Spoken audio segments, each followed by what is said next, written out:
Hello, all of you delightful beings out there, and welcome to the stream. I am Razim, and this is Hotel Architect.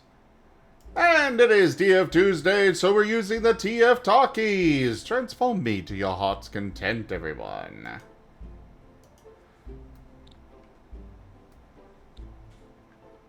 What do you think of Floor Master Zim? They were the most annoying enemy, period. Yeah. I prefer dealing with them compared to likes. I never want to go near likes ever again. Like I likes don't don't know really why. likes don't really bother me. I'm just annoyed of what I have to do to defeat them more than anything else. The the likes in the 2D games, they're not, or like the top-down games are not as bad, but it's always the 3D games where the likes are problems. Especially the latest incarnation of the likes.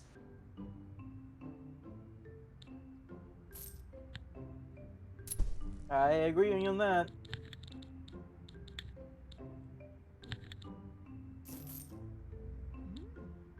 But they never scare me. None of the enemies ever scared me. There were just ones that were more annoying than others.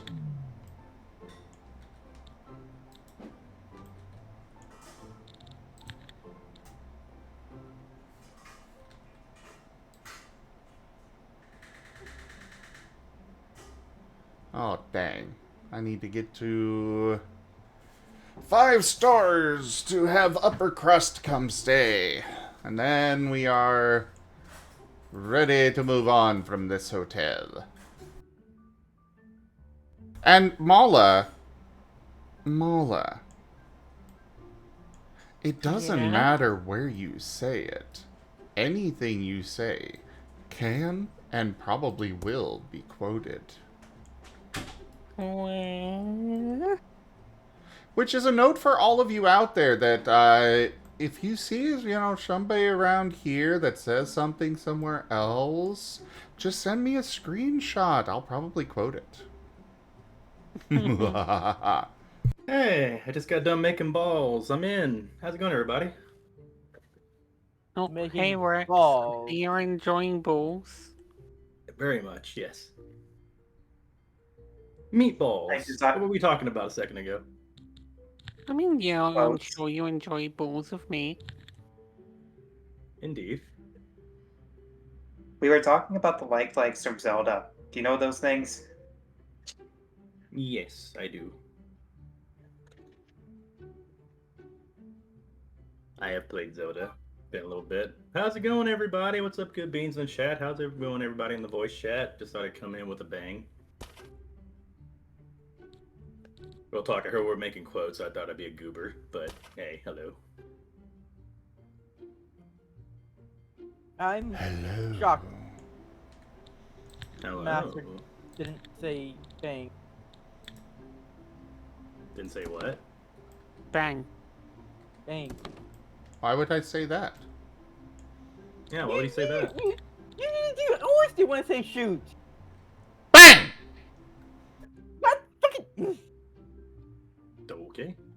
Was this what they call bottom talk? Probably not. This is called getting shot talk, I guess.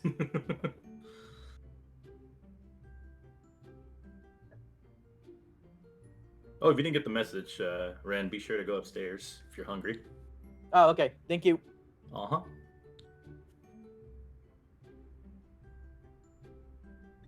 And let me know how my overcooked pasta tastes. I spent an extra 5 minutes taste testing it.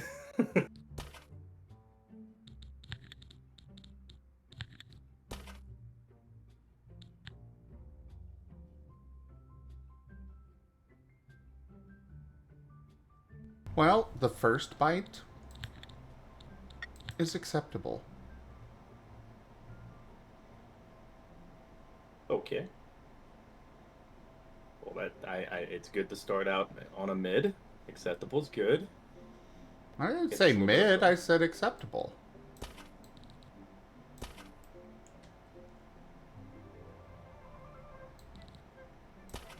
I need to figure out what the tier chart is when it comes to good food. But what's the next thing up from acceptable? Adequate. I want to go beyond that. Ah, you want to go plus ultra? Yep, I want it to be like where you just like literally go like, oh damn! Ah, I want you to cuss when you eat my You, food. you want him to have one of the anime foodgasms, I see. That's a goal I will get one day at the bucket list, but I don't seek that when I cook most of the time. No.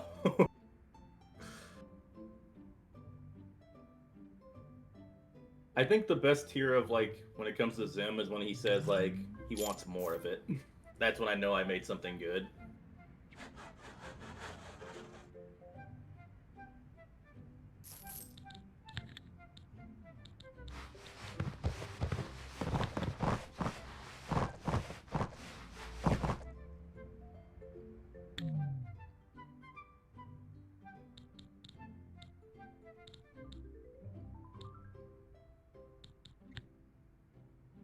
oh, so yeah, do you guys like my hallway bedrooms?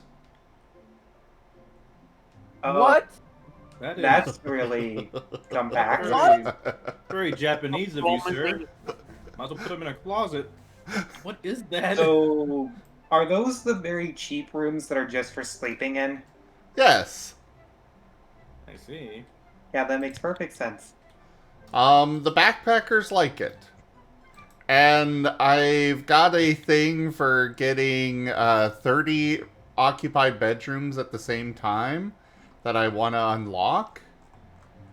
And I can't get that, and it's difficult to get that without actually going with the minimum stuff that these people require.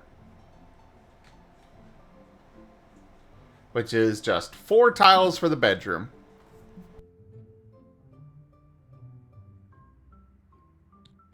I see. And people in That's a cities fair live like si- that. That's a fair size for a hotel bedroom. I've been in small hotel bedrooms before, mostly with trips on my with my family. 1,000 a month too? No. Why would I charge 1,000 a month, Chaosum? They pay 1,600 a night for this. Oh my god. Jeez.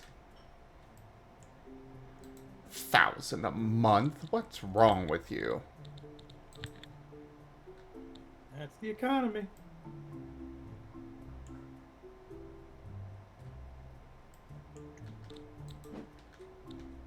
Oh, I just loaded up the chat. Hi, Shadowhunter. Hey, Commander. Good to see ya.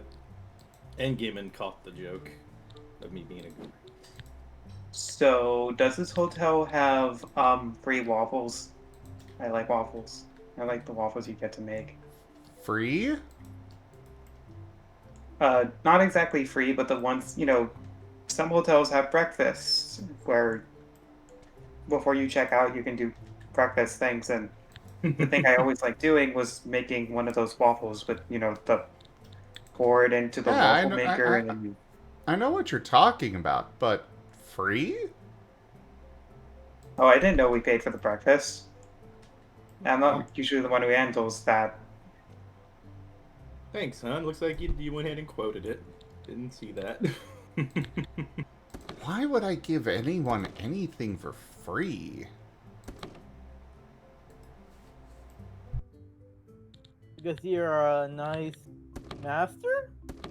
You give us a I- coffee for free? I don't know what y'all talking about. This seems like bad business. I need to, make money to afford making all of this stuff. Ain't nothing being given out for free. So how much does it cost to eat the waffles here? Well, we don't actually have waffles. I wish I could expand the menu in the kitchen, but The restaurant, you got 3 options. Salad for 250, oysters for 750, or lobster bisque for 900. Wow. A very That's a high-end lot. establishment. The prices are very weird in this. 250 salad. That is. It must be like starting at AAA hotels or something. This must be a gimmick. There has to be a reason why everything's so what's the word that Expensive. people use? No, don't use expensive. You got to use the cool word that vintage or Premium. limited. Premium. There we go. Luxurious. Yes, luxuriously premium. You're paying for the experience, everybody. Exactly. As I flip through multiple books of this kind of BS to try to sell for people. Oh, man. I think I went to a place like this one time and they were trying to sell like $25 like burger or like 30 like no 30 it was like a $30 burger or something and like I don't know it was crazy like it was like ramen the ramen charge to get like even ramen was like what 15-20 bucks. It was crazy. It wasn't even like made ramen, it was just a packet of ramen. Reminded of like those gold covered steaks or whatever. We sprinkled some gold crust on your salad. It's not oregano or anything at all or something. It's just it's gold. $250. Yup.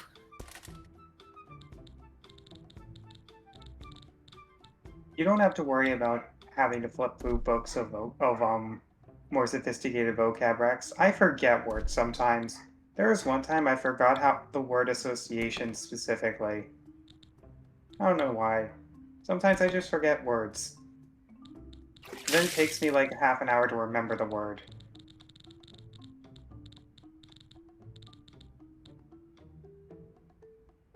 Not me sitting Yes, here you on are. guard waiting for the pun to drop. Wait, that could have been led into a pun? Sorry. I have no idea. It's just when somebody goes through that much setup, it usually leads into a pun. Hey, Epic's not here where we're safe from the puns. We I was are thinking about it, but I'm never holding safe. back. For the sake of everyone. Unfortunately, there's just some puns that are actually accidental, and sometimes that can happen with wordplay.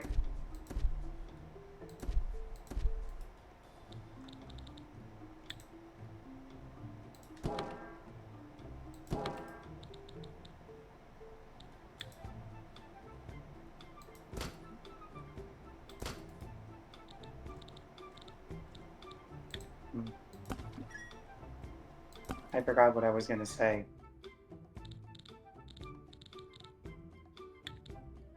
Yeah, you're cute. Well, thank you. I am cute. And you're cute too, Ren. I'm not sure if I'm Aw. allowed to call Hyro cute because of that one quote from a year ago. Am I allowed It's to been call a Hyro year cute? ago! I Yeah. have changed my mind! I have changed my mind! Renamon cannot be cute. Don't forget, everyone. Ah! You never Sorry, look at Ren, that, it was immortalized. You can't change it. Ah!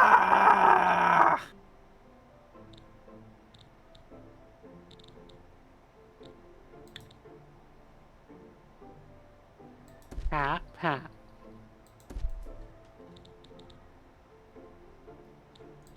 Don't worry, we can find Hyro cute even if you don't. I just still Being a- remember his. I still like remember his vendetta against underscores. Ah, yes. What? The What underscore was that vendetta. voice? Is he going feral? Yeah, he was going feral at the thought of us schooling Tyro cute because he just doesn't think it. I can hear the foam coming from his mouth.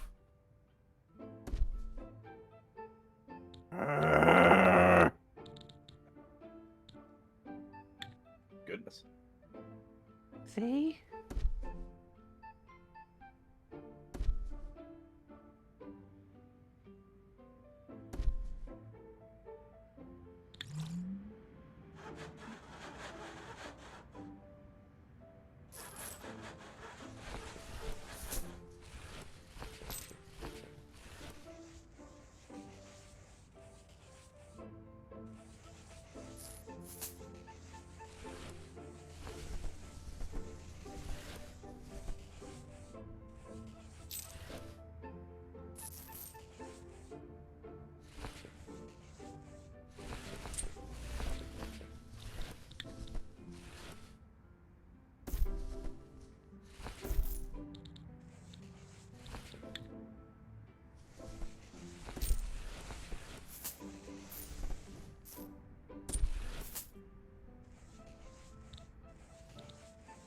Alright, let's get these rooms decorated.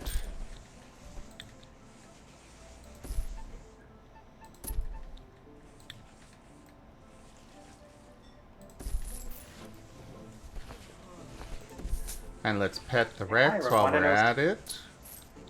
Pet, pet, pet. Mouthful of food. Pet, pet, pet, pet. Pet, pet, pet, pet, pet, pet. Pet, pet, pet, pet, pet, pet. Pet, pet, pet, pet, pet, pet. Pet, pet, pet, pet, pet, pet, pet, pet, pet, pet, pet, pet, pet. What a cute good boy he is.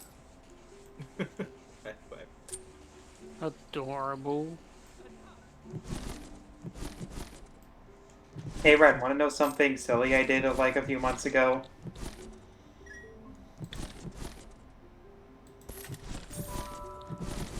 Repeat again, sorry. I said, do you want to hear something silly I did a few months ago? Sure. So, I'm still fairly new to using Discord VC. Unfortunately, the number of times I've been in a VC in my entire lifetime is countable on two hands. So, I'm not used to things like selecting which mic and headset to use. So, a while ago, I might have neglected to check which microphone Discord was using, and instead of the microphone I am using right now, I might have been using my headphone mic, and it might be why people heard me breathing. Oh no. ASMR.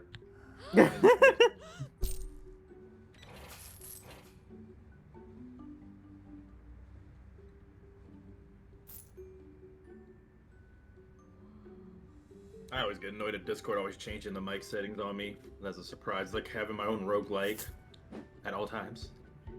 Never know what's gonna change up.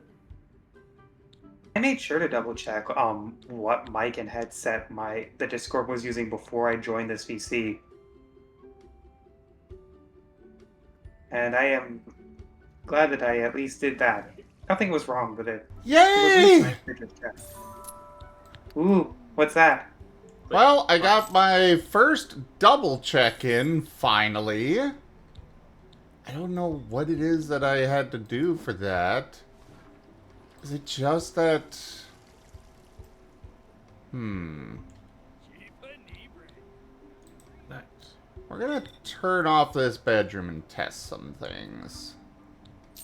Double check. Is this Also- game monthly in game or something? What do you mean? Like, does it go by? Does it keep track of the days of the year, the months? Not really. Wow. So It's gonna on try to day suggest- 40, for example, so...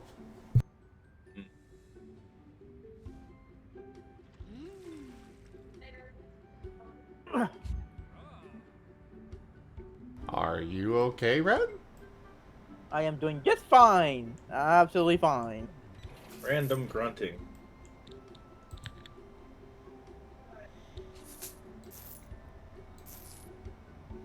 Ooh. Okay, Commander. I didn't know that Deep Rock Galactic's roguelike game comes out tomorrow. That's neat. Haven't been keeping an eye on that.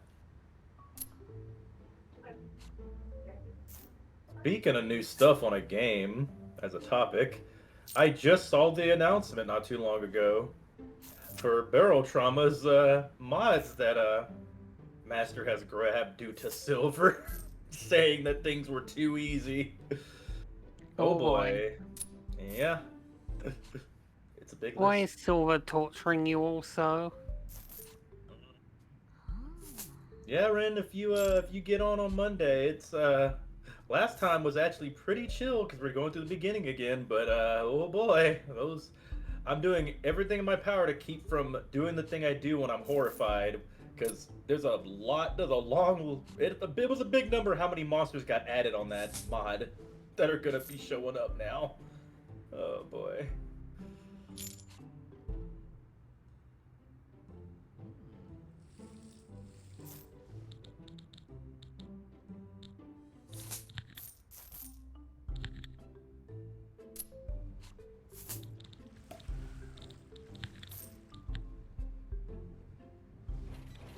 Seems like it's gonna be a fun time. I'm sure everything is going to be okay.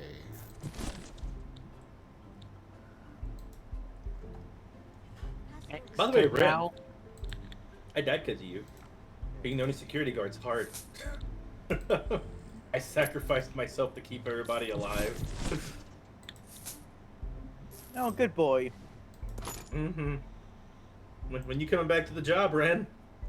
The two pup job, keeping the submarine afloat, you know.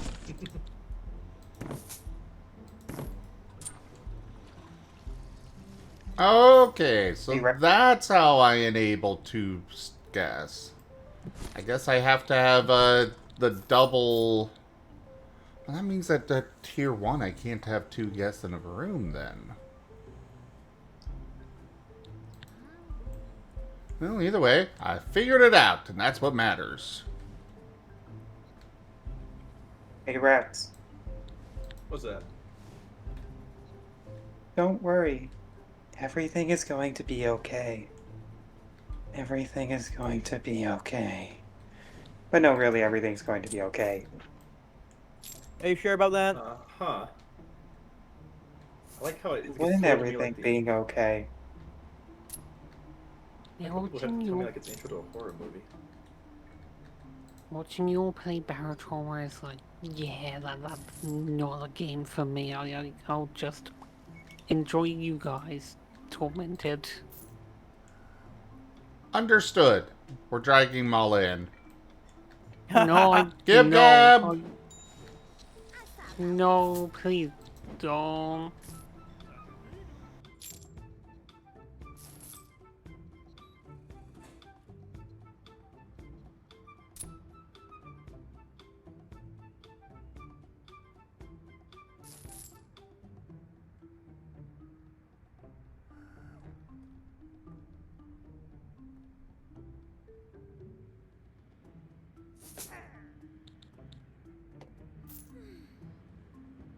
I don't think you make Gibcap gifted to Mala.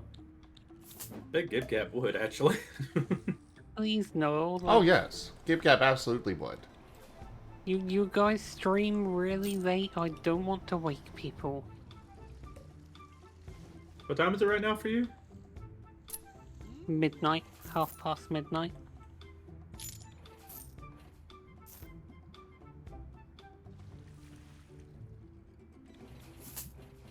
No, you can do what I do after 12 and just cover your mouth and avoid the screams and turn off your light, you know, keep it really dark, and then, you know, it makes you know that, you know, it's No. nighttime, so you shouldn't make any noise. That's what I do. No. What? Would that make I- it like it's gonna be scarier or something having the lights off playing Borrow Trauma? Rex, no. I do not do horror, God, no. Yeah, I don't. Neither do I. It's a way to conquer your fear. See, I'm scared of the abyss of the ocean. This is how I conquer it, playing Subnautica and Barrow Trauma. I don't Well, think of want the to bugs. conquer it, I want to get as far away from it. always be afraid if you do that. But I understand. I'm fine with that as long as I don't experience it.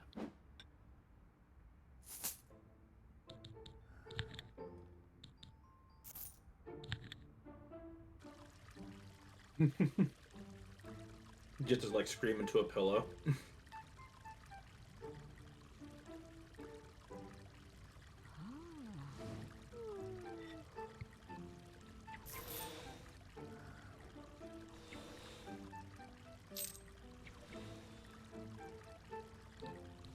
Myself, I'm gonna start doing a bit at 12 o'clock where I start doing a Bob Ross ASMR voice or something. Might be the tech. Time zones are indeed a problem, Havoc.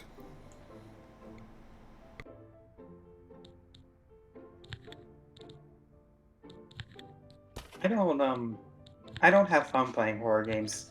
They make my spine feel bad. My spine tells me a lot of things. It tells me when I am scared. It tells me when I am deeply uncomfortable. So I like having a spine. Unfortunately, it is not connected to a tail. I would like it to connect to a tail. Idle tail thoughts. Big tails, best tails. Yes, But tails are a much better subject. But what category of big tail is a good tail? Is it so fluffy that someone can use it as a pillow or a bed? Or so long that you can head pat someone from across the city? Big tail, best tail. I'm not really sure how you would safely have a tail that is both big and long. That might be a bad idea. No, big tail, best tail.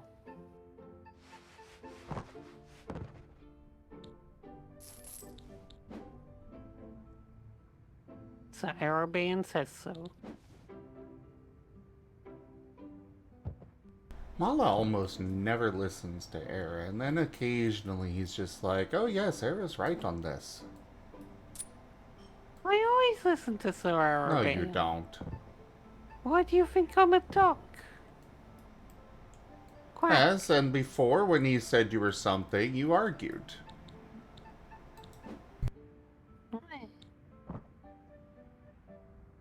Well, it's why he chose me, because he likes brats, apparently. All his pets, well, most his pets are brats.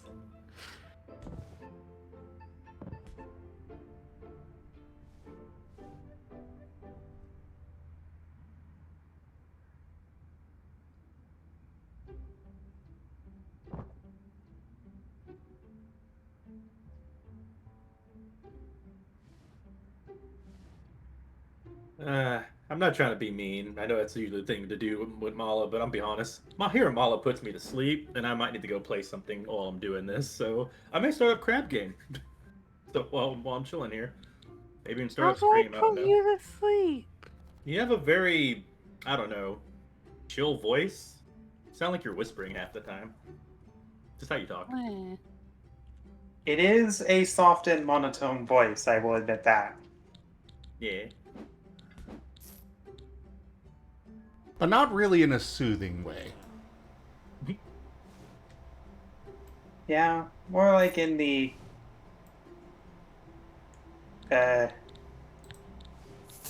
slightly scratchy kind of way. Yeah. Like a moth tapping a light bulb. My voice sucks. Wow. Didn't say all that. Being able to put somebody to sleep's not a bad thing. I'm not saying you're boring. I'm just saying that you have a very like soft voice. I'm not saying you have a soothing voice go get to your head.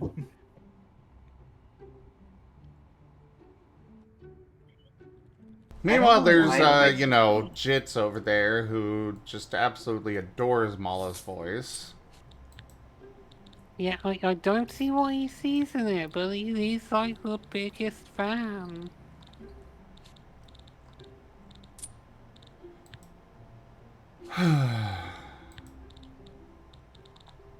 You okay, Master? Yeah, Everything good? just disappointed in Jits. Ah, Oh, Aw, thanks. poor Jets. Sorry, Jits. Okay.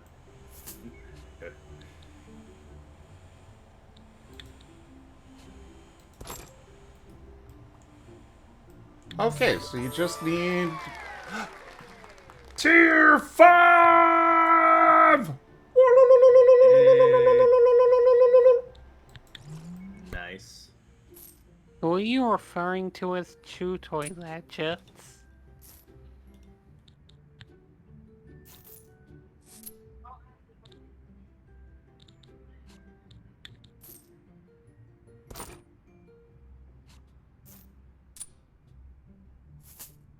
I um I have no idea why, but my sister has this really strange habit. Well, she'll run between up and down a hallway and slam her entire body into the wall. I don't know why she does that. Why does she always do it?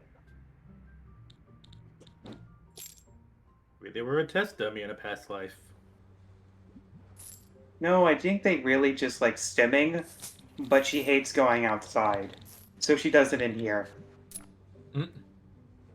Get a treadmill. Or, some Uh, VR game or something. we do. The treadmill isn't fast enough for her.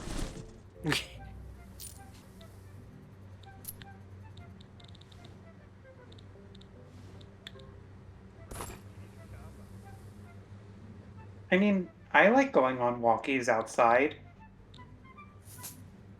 Although it's getting warm, so I'm probably have to take them around like evening or really early morning. But I like walkies.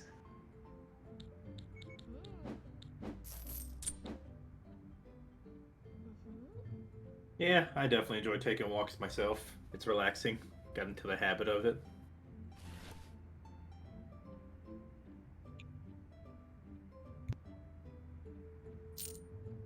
Used to play Pokemon Go all the time with that.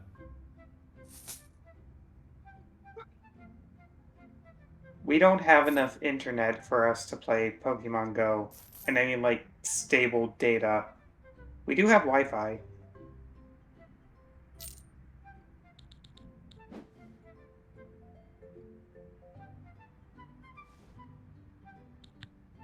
That and walking outside wouldn't really get me anywhere with Pokemon Go. We live in just a development that isn't in a town.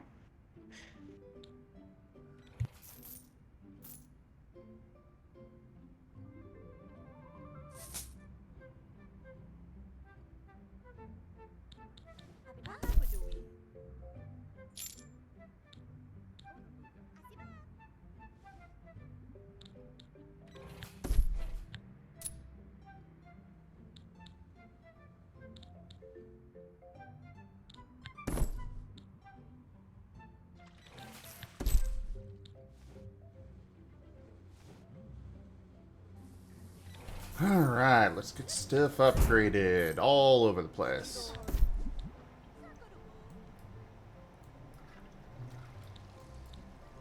Make these especially suitable for the upper crust. And then again, I guess I only need a review from them. I don't actually need to, have them think it's outstanding.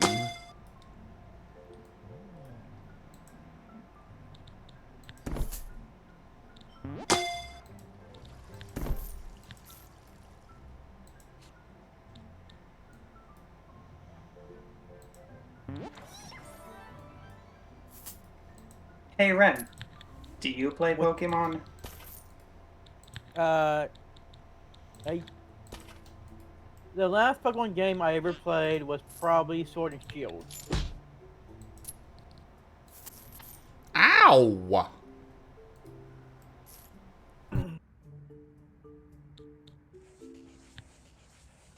Well, so there's this one really niche Pokemon game called Pokemon Conquest. It's one of the few like I beating that. yes, yeah. Oh, you have. Yes, I have actually beaten it. It's one of those games like when it got released, I was like, "This looks interesting." Bought it, played it, and I was hooked for the entire story. To be honest, The DS era of Pokemon had a lot of experimental spin-off games. yes, I do agree on that. They did. They really did. I mean, we still have experimental spin-off games nowadays, like Pokepia, for example. It's But sadly way too mainstream nowadays, where they don't want to risk anything anymore. Yeah, I miss when they used to do like the Hey You Pikachu's and stuff like that. Those are fun. I just want a new PMD, cries. I do too. we all want a new PMD game. That and I would be happy if they actually kept making quality Pokemon Snap games. I enjoy that series a lot. Yeah. Also, another Pokemon single-player game that's focused around double battles, as they should be. The most fun format of Pokemon battles.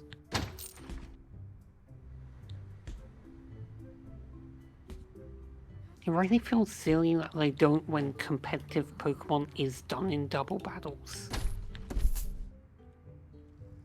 It is? I think like most competitive players play with double battles because it's That's mostly the official tied format. to rule set. So if I had to like not argue, but give my thought on why Pokemon does main series is designed like this, where it usually is single battles with occasional gym leader double battles, is that whole Nintendo principle of low skill floor, weirdly high skill ceiling.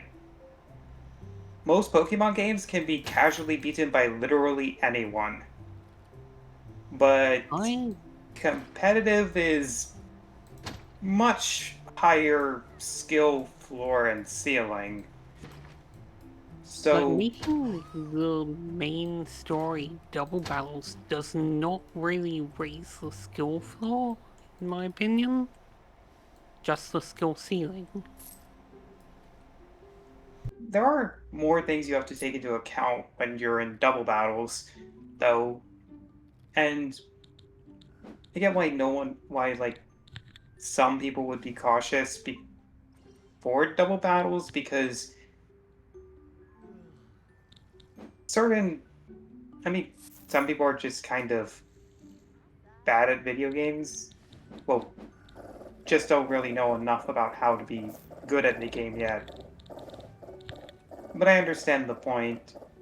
In any case, like casual Pokemon is really easy, and most of the challenge you're going to get out of the games is self-challenging, like challenging yourself to beat the main story as fast as possible, or doing a BRB. Nuzlocke, or Or doing one of the using only bug competitives. types like me.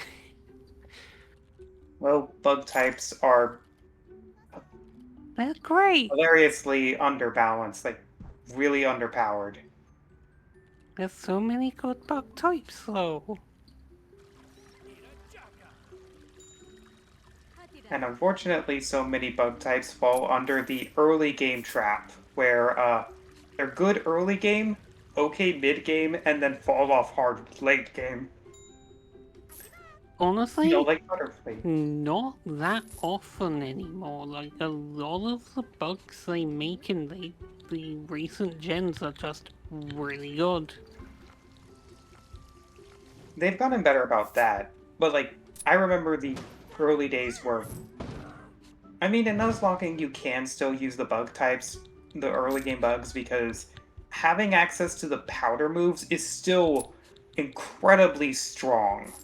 Yeah, I mean, But like that's what bug stat types were wise, intended to be, just strong early game, weak late game, but like, they've made some really good bugs now, and they're just actually pretty viable. I think that's because a lot more modern Pokemon are designed around being balanced for competitive. Because I've noticed this a lot, but ever since the transition to 3D, Pokemon has been slowly adding more competitive friendly stuff. You have the mints. Proteins have much better at getting you to max IVs. I mean EVs. You have ways to ensure that your Pokemon have the IVs that you need with bottle caps.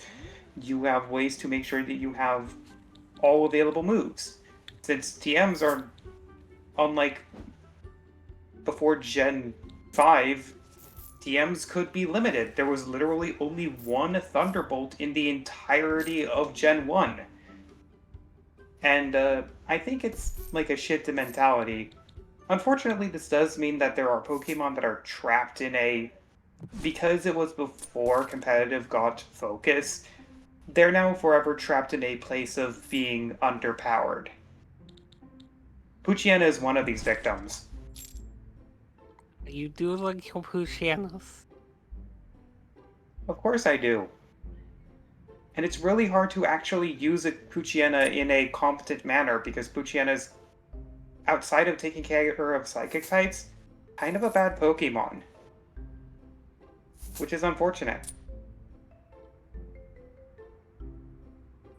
And I've always kind of just questioned why Game Freak doesn't just give a stat boost to all of the weak Route 1 Pokemons that desperately need balancing.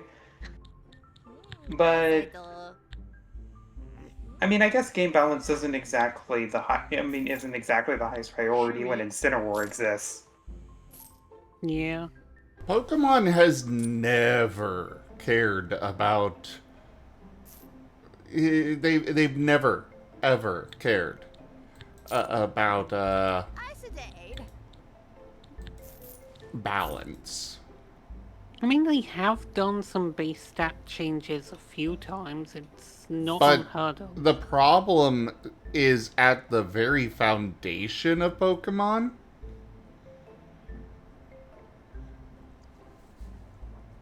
The types themselves are so horrendously unbalanced. Yeah, there's no saving the type system. Like, Yeah.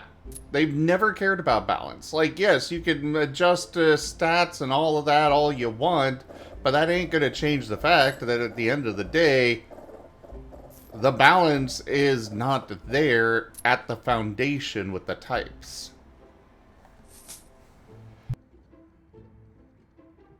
Hi, Kieran.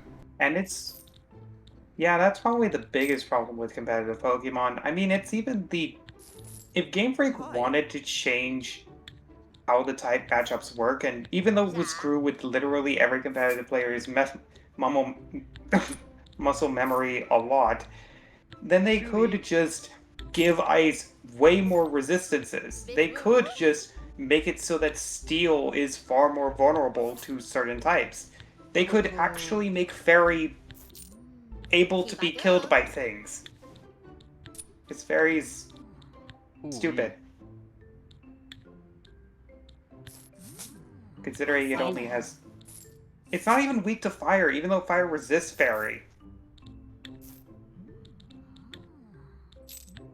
yeah, like, I think the only time a type has really gotten its resistances changed is when they made Steel not resist Dark. Buka. That's the only time I can properly remember. Even then, still very strong. Like, yeah, changing the types and how they work, I can see how that's very difficult for them to do as opposed to changing moves or stats themselves. Hi.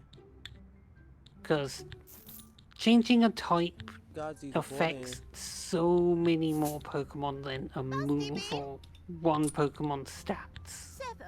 And it's the only way to really balance it. Or at least to begin balancing it.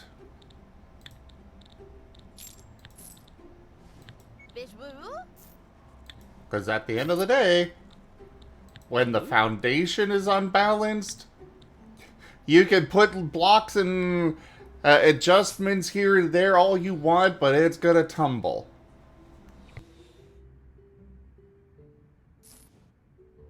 They,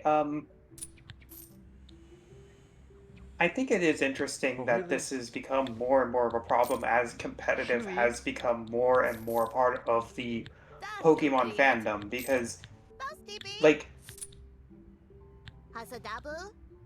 I don't think there was this much outcry over the but there probably always was outcry over the type imbalancing, but it was never really in like the forethoughts in front of my mind or thoughts.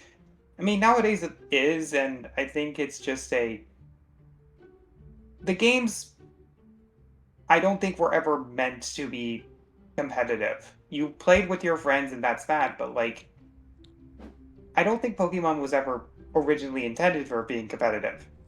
It was more of a thing you do for yourself and for others. So it is really a foundational problem, and it's interesting that this is probably one of the biggest e competitive games out there, but it's so horrifically unbalanced and is and like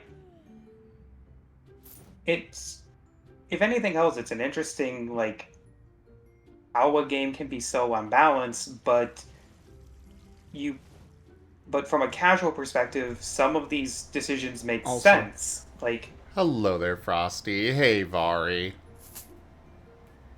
like in Gen 1, I kind of understand why they made ice such an unbalanced type. It's kind of the only thing that can handle Lance, one of the toughest fights in the game, because Dragon was very strong back then, and Steel was kind of just rock but better. Casually speak, Still didn't exist in Gen 1. I'm talking about like Gen 2. Ah, you said Gen 1, so... Yeah, you did. I probably should have reworded it to like early games, but the early games they were completely casual and like a lot of the stats kind of match up with this. Like bringing that back in again, early game types and early game stats especially paint a narrative of you starting off as the little guy with only weak options and weak types. But as you explore the world, you find rarer and stronger Pokemon with better types, Pokemon that have a much better chance of overcoming the Elite Four. And that's kind of what the games used to focus on. So it's merely a consequence that because we don't care about because Hats off to you. oh, that's a good You're thing. now I ready to can't read tackle it. new challenges in another location, potentially unlocking now I more can. upgrades and items. You Let's can see. always Congrats, come back hooray! later to You've completed continue the main improving this object. hotel. Oh, in the scenarios. Hats off to you. You're now ready to tackle something. Yep, I can move on to the next hotel. Though I also kind of want to get. Oh, I gotta get minimum 5 reviews. I don't want to stay here that long. We're just gonna move on now. We'll come back to that. Alright, on to St. Anton. Maybe I'll skip to Vegas. Yeah. Get the Vegas sounds casino. interesting. Yeah. Casino hotel.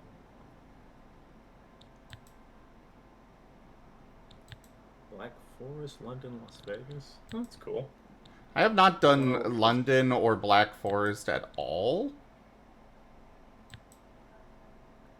But I think I'm gonna go to Vegas. Nice. Guess. Alright, I need a name for that. What was it? Cobalt Comfort Inn? Was that what was being recommended?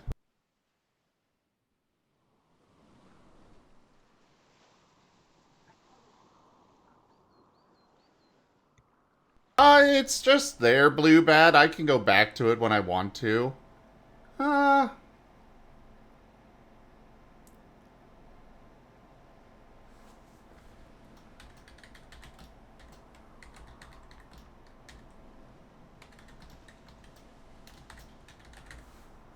Ah, I can't fit all that in.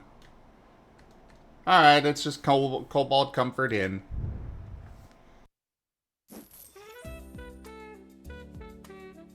Now for story.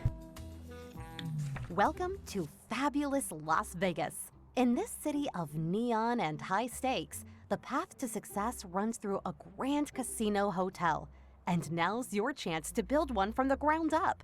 Every spin of the slots and every card dealt should bring you closer to your goal, a house where the chips flow in your favor. But don't forget your core business. You'll still need to provide solid hotel service if you want guests to stick around and gamble their money away. First, you need to decide how to fund your venture. Will you play it safe or take a risk with more unconventional backers?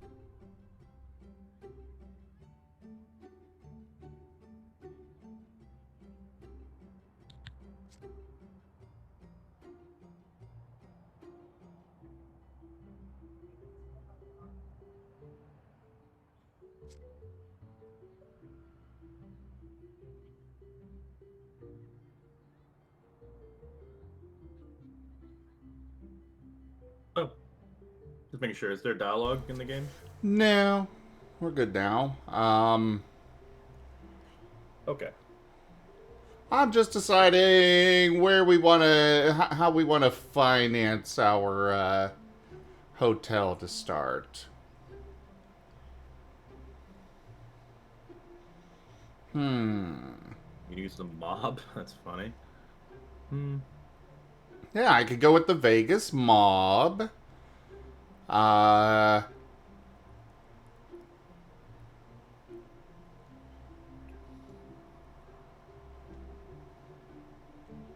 I'm back. welcome back. Howdy, Thank howdy, you. howdy. And the food was delicious, Rex. Yeah! Heck yeah. Well, good to hear. Glad you liked it. I think I might go just bootstrap. It's just me, my savings, and a whole lot of ambition. Heck yeah. Only objective is to serve a shrimp cocktail to a sunbather. Okay. Look at that! You now have a bunch of new items It's available. thoughts. While it might be tempting to dive straight into the casino, I recommend starting by building a well-functioning hotel business first. The more guests you host, the bigger the rewards waiting in your casino zone. Now I'll leave you with the objectives needed to complete the scenario. Good luck! Oh yeah, howdy, Brian. I think I said hi. Yes, I am Frosty Bite. And hello, Brian. We have heard you talk about this at least 13 times this week. I look forward to seeing you there.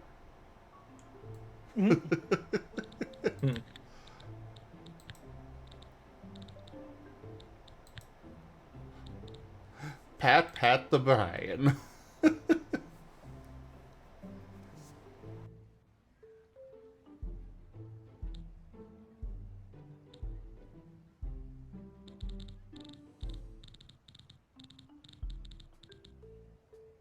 So,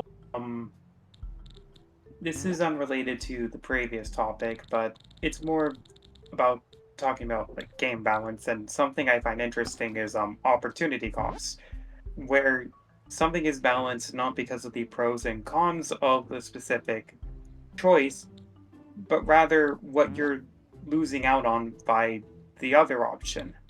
And one example that I think is probably the biggest example of this is for anyone who's ever heard of probably the infamous imbalancing of a certain pair of primary weapons in a game called Team Fortress 2, the Crusader's crossbow and other See you medic later, primaries. Brian. So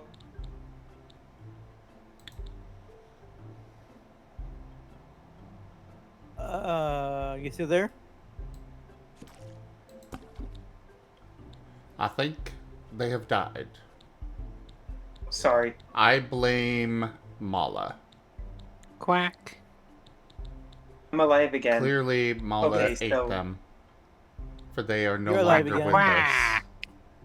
Absolutely not. They are not here. We do not hear them. They do not exist. Quack, quack, quack, quack.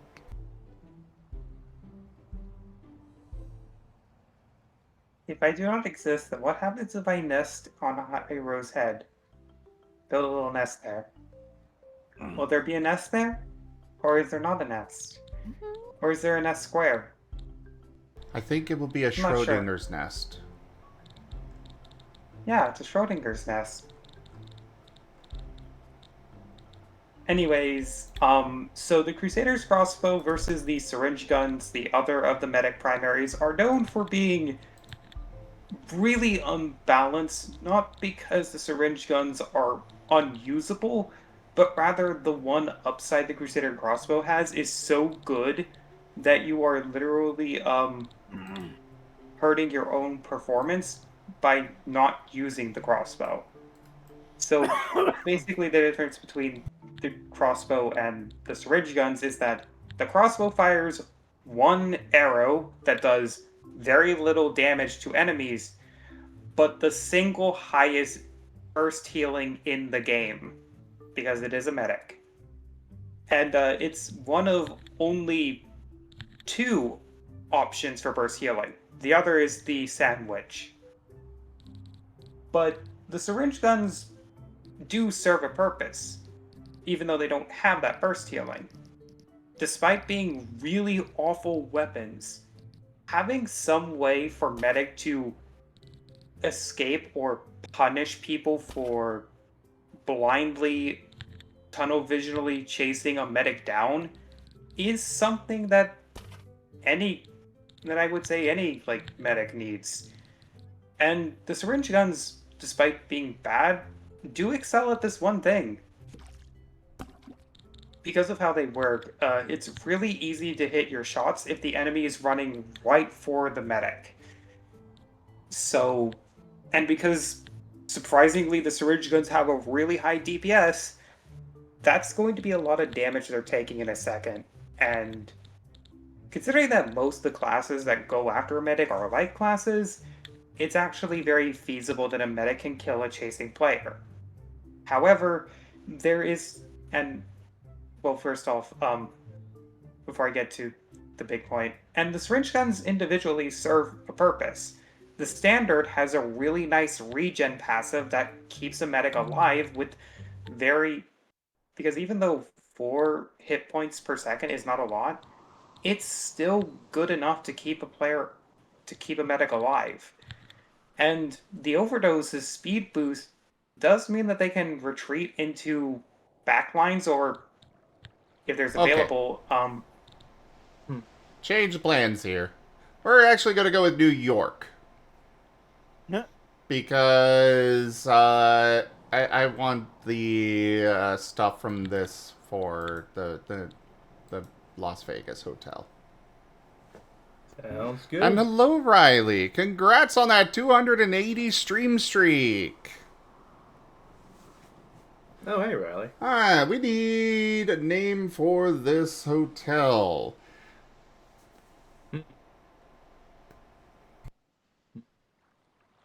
Like a place in New York called the Ritz or something. What's the one in Home Alone 2 that he goes to? I don't remember. But here we go. The Raptor. Plaza Hotel in New York City. the Raptor. The Raptor Plaza Okay. Hotel. Cool. There you go.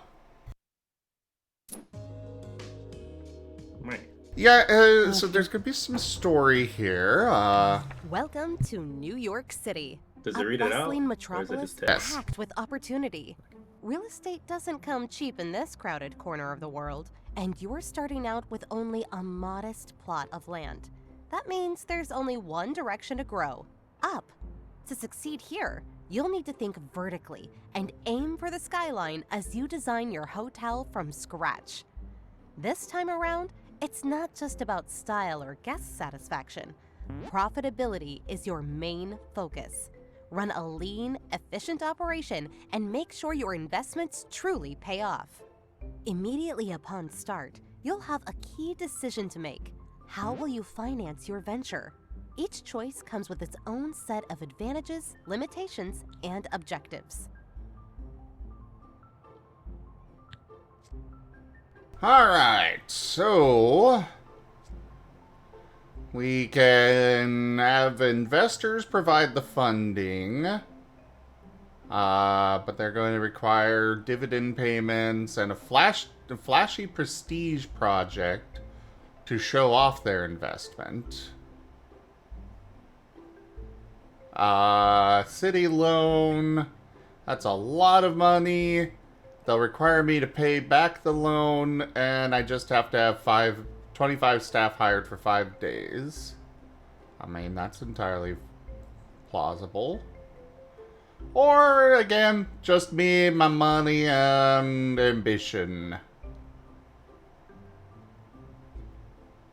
Reach a profit of at least $2,000 per employee for 3 consecutive days? Ugh. I wind up with a lot of employees. And I don't want to have so much. I think we'll go with the city loan. It's also the most money.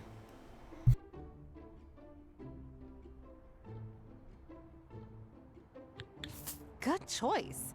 Even though it might be tempting to shoot for the skies right away, I recommend starting with a small but well-functioning business. Tailor your hotel to your guests' preferences and aim to maximize profit from each room. And don't forget to adapt as new guest types begin to check in. I'm gonna hop off now, guys. Good night. Now Good I'll leave night. you with Good the night. objectives Have a needed to good one. complete the scenario. See Good luck. y'all. Have Whooshes. all of you. See you later, Alrighty. Trauma.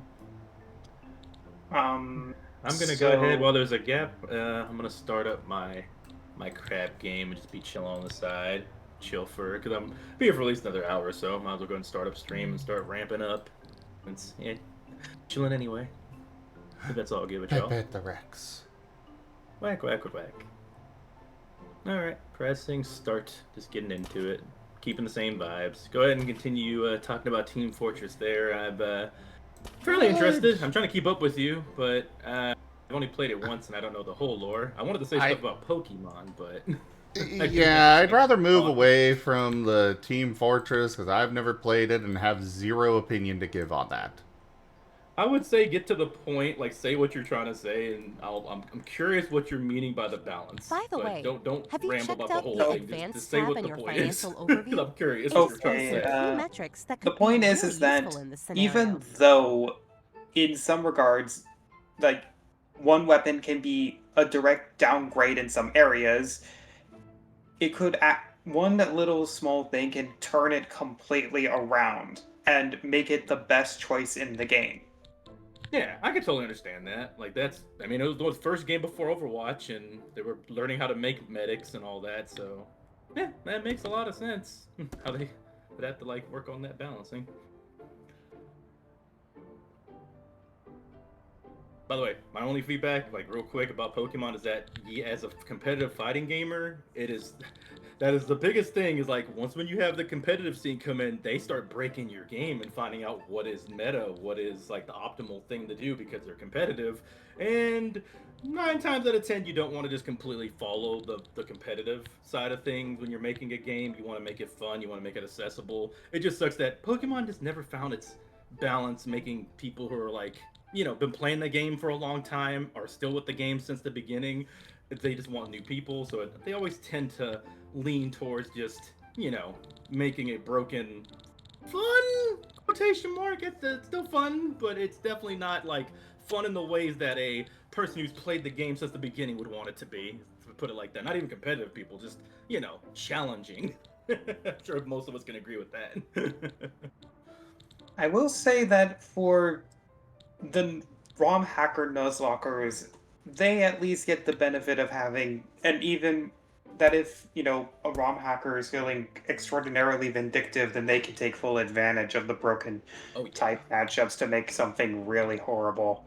If you want something that you want challenging Pokemon, just go play a fan-made ROM hack or people making their own Pokemon. You'll get your challenge. Trust me, they're out there. Oh, and I hit the button. There, keep holding off. I don't know why I'm here now, but yeah. Just let it go right into it. No intro. We're live. Hello. We're just chilling. Rex is a good boy.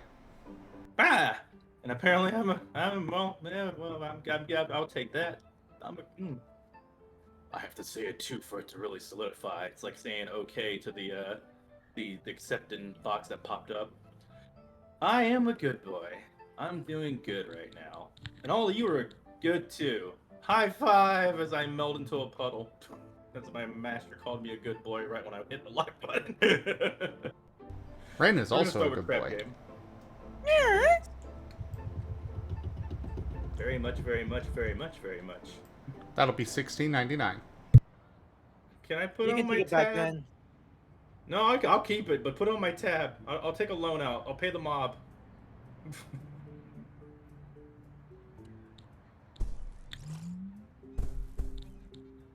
I'll take. Oh, if he's gonna give it back, I'll take Ren's good boy too, and I'll just pay the mob more. I'll take another loan out.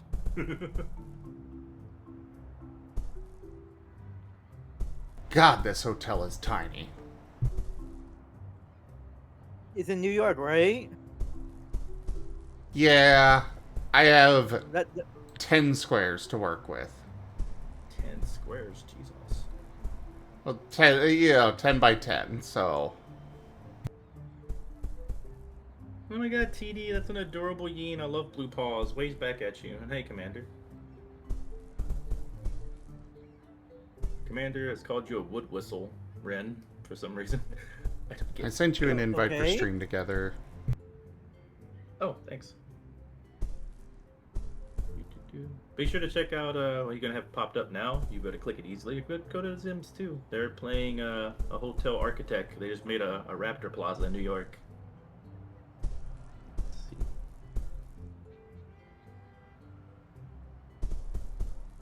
TF, please. I don't know what the TF2. Master, please pick my form. Anything you want. What should I turn into? Any ideas? Cobalt. Cobalt it is.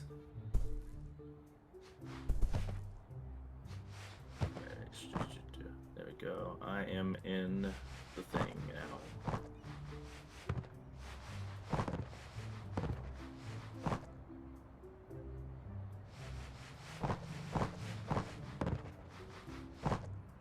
Alright.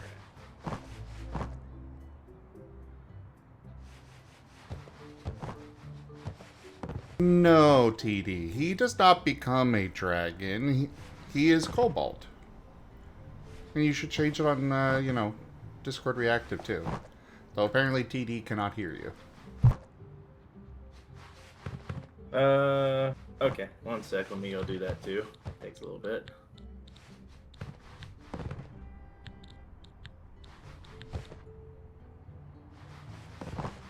Yeah, when I'm around Zim, I am not a dragon. I am the kobold in the relationship. Nobody's turned me into a dragon outside of my own things, though. I don't have a dragon form yet. I have a Vaporeon and a bunch of other stuff. Let's see. Oh, let me fix that.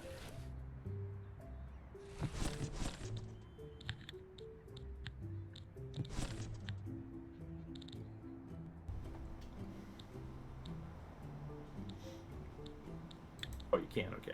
I'd like to do some audio checks. Alright. We got the basis of our hotel started here. Now I gotta figure out how I'm gonna arrange everything. I think this first floor is basically going to just be reception and maintenance related stuff.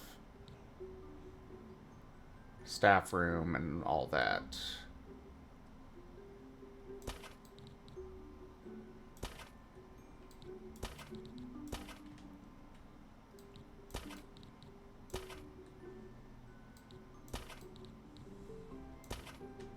Refresh your page there, TD. You should be able to see Zim's stream like on the bar below the window.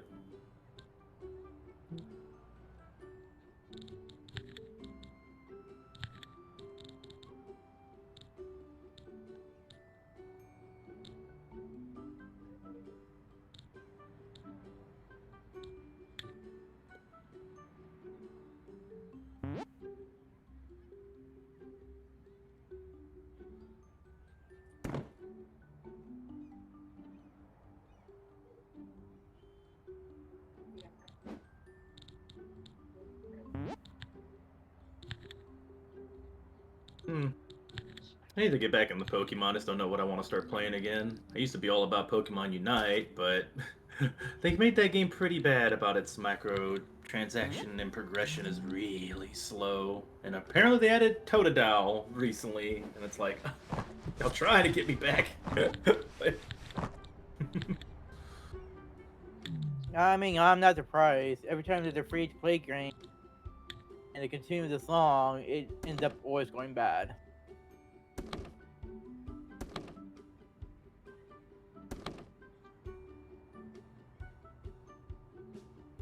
I have opinions about it, but I'll keep them to myself.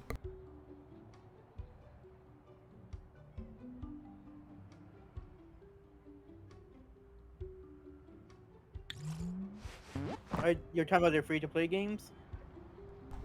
Yeah. I know. Hey!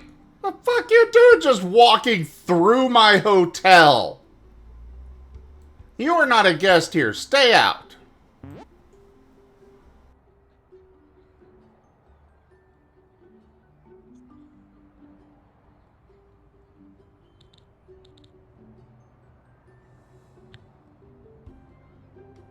The potions are not random, TD. Do exclamation point potion.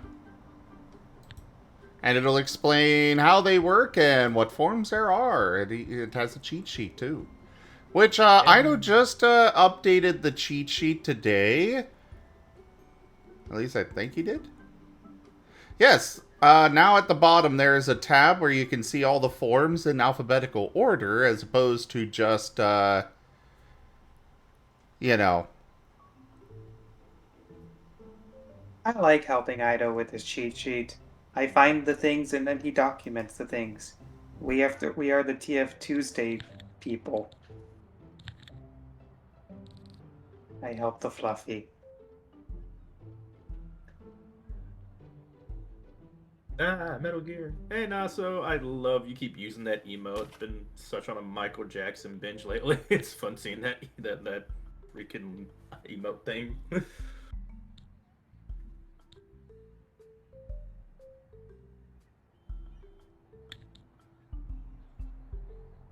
Oh yeah, we got fur. You're gonna be a furry now. Let's go. This run's looking good.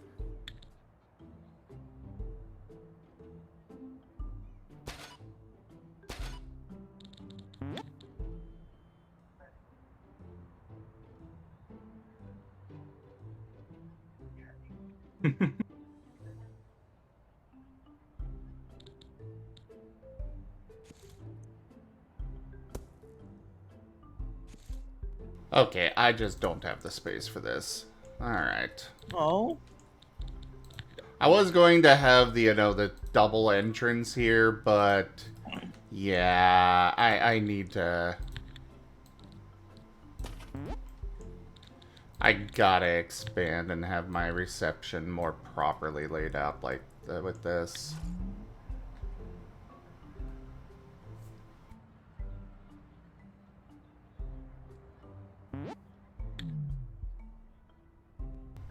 TD, there is absolutely a dragon form people could bring out. Should bring out my actual Sona one. Oh, yeah. Oh, I got the chaos tree, which means if I eat the fruit, I'll turn into something else. If I don't eat the fruit, I won't turn into anything. What do y'all want to do? Say in chat. TF. The answer is TF. always TF. Alright, I'm turning into a... Play Crocodile, but the one that Cat drew. Cool. And I get a bonus to my stats. Yippee! Y'all doing the little shout out, little notice. Y'all doing the dragon RP tomorrow, right? Scales? Tomorrow is Fallout. Oh no, it's Tuesday. That's on Thursdays, right? This Thursday is dev session. Ah. Oh, still, that's pretty hype though. The Fallout one's tomorrow. Sweet.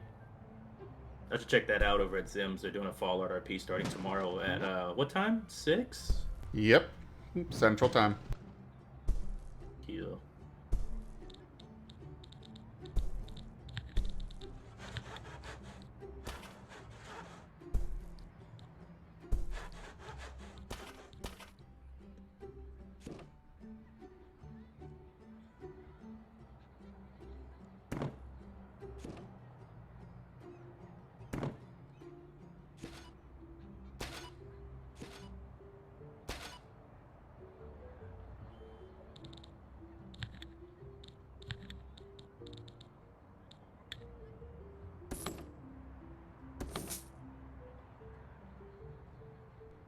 Idle cute.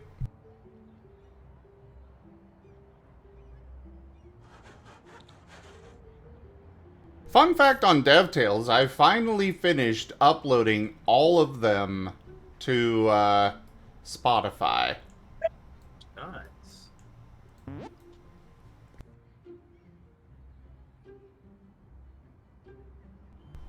Things happen behind the scenes, Frosty Bite, including a death threat that was made in the mail. That was sent in the mail, and we were already going to bring Lost in Chaos to an end, and wound up, well, we wound up deciding not to actually finish it. Which I apologize to everybody that enjoyed it, but we take death threats very seriously.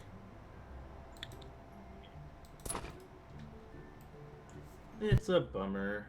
But hey, it was good times, and glad y'all enjoyed it. If you ever want to see Chomper and stuff like that, I still use them around, as a talkie, and feel free to ask questions. I can always tell you about any plans I had or anything like that. I'm really happy y'all enjoyed it.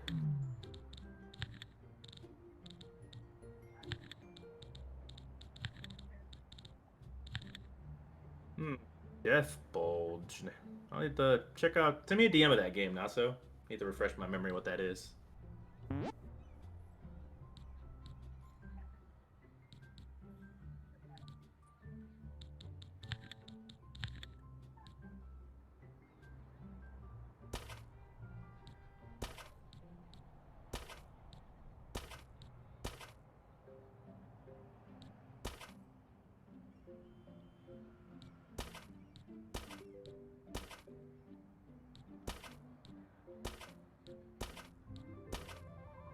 I like the symmetrical thing you're trying to do here. It's nice. Thank you. It's, very difficult with the lack of space. But I am trying. It's always nice to try and make something look good. Yeah. Let me load up.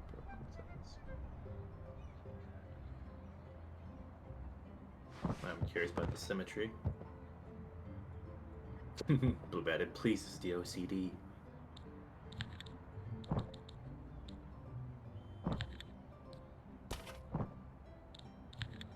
Really? Commander, send me that too. I don't know what replaced is either. Oh yeah, that is very pleasing. Very symmetrical. Looks nice.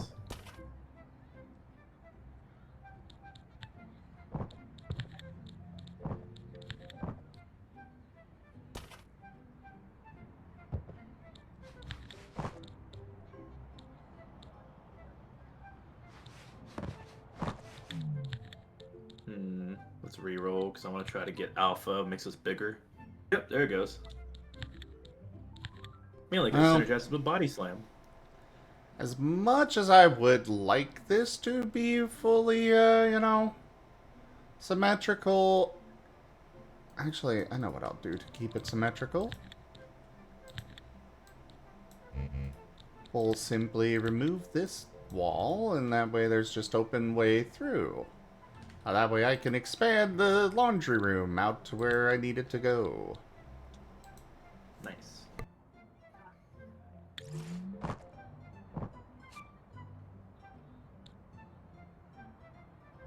You know what? Sure, I'll take your radioactive waste.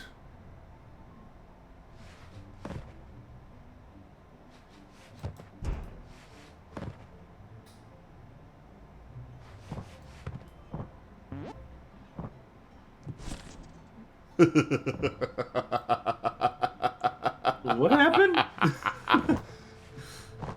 You took somebody's radioactive waste? Yeah, somebody wanted to give me radioactive waste, so... it's just gonna give me money. Sure. And since we're not actually open for business yet, why not, right?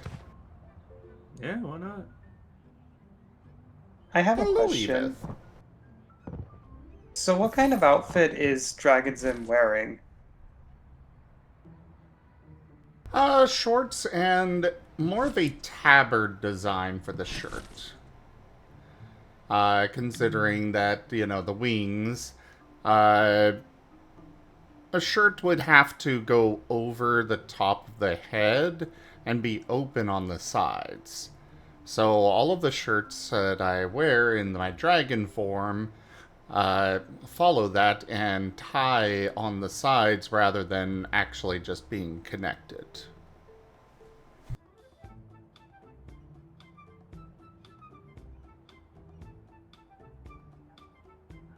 Okay.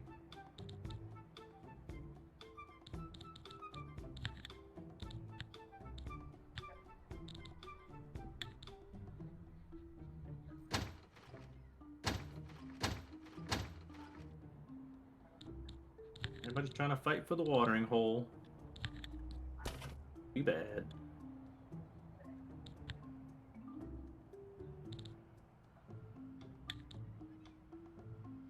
What is Chatterino then? Not so. I'm not sure what you used. I didn't see anything.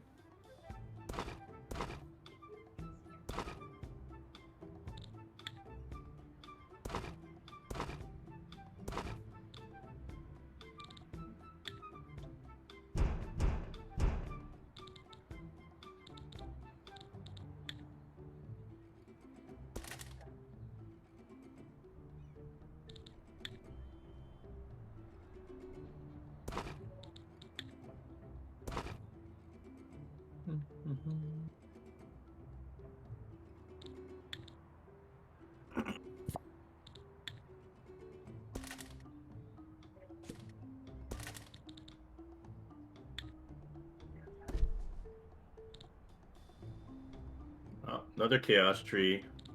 Means we TFing again. I'm turning into a scrat. Hey. Chaos.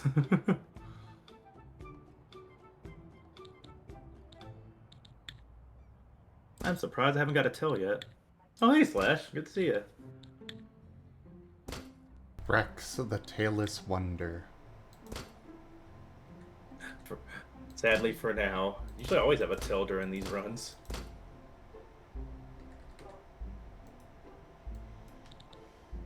Oh yay, we found snow. Good, because I have fur. This is my best place to be at.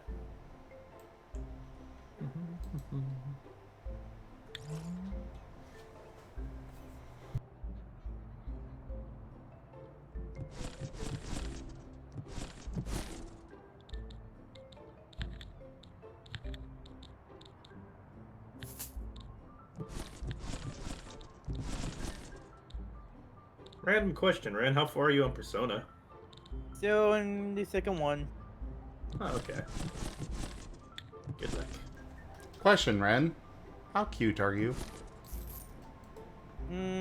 Average. How Agree to dare you lie to me? agree to disagree. Lie? I didn't lie. Kinda did. That or you have a really bad opinion. You literally just lied to me. How? To my face. How? How could you? You are incredibly cute. And adorable. And precious. And my very, very fucking good boy. Understood? Yes, master.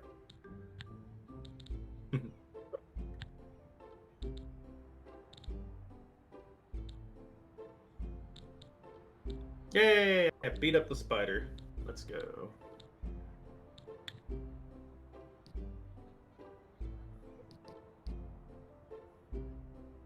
Yeah. No, there's something that's always confused me. Why do people deny the cuteness? It's always confused me. I mean, why deny something that is a compliment? I don't get it. Well, in my case, I don't want to have a lie be spoken, and I am fat and ugly. Here we go. I will say the same thing I said to Ren. Agree to disagree. Well, yeah, but you're not allowed to disagree with me. This is one. This is a hill I will die on all the time. I like positivity.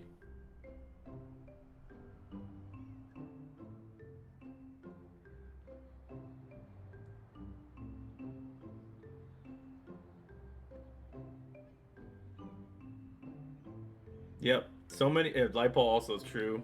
I grew up like that too. With a lot of toxic masculinity stuff. Also, my own body. I didn't like it, which I kind of still don't. I'm the furry that like legit like I wish I was in a furry body. I don't like my body too much. It's okay. I get it now. It's not that bad, and a lot of my features aren't actually bad. But I'm still like in the same space of like I really do wish I could change form. That's where I come from with mine. I never really got the whole notion of cute things is for girls, mostly probably because I avoided literally every single boy throughout the entirety of grade school. I kind of realized a very simple fact about how to not get bullied. Just do literally nothing. It turns out that it's very easy to be reclusive if you don't stand out, like, at all.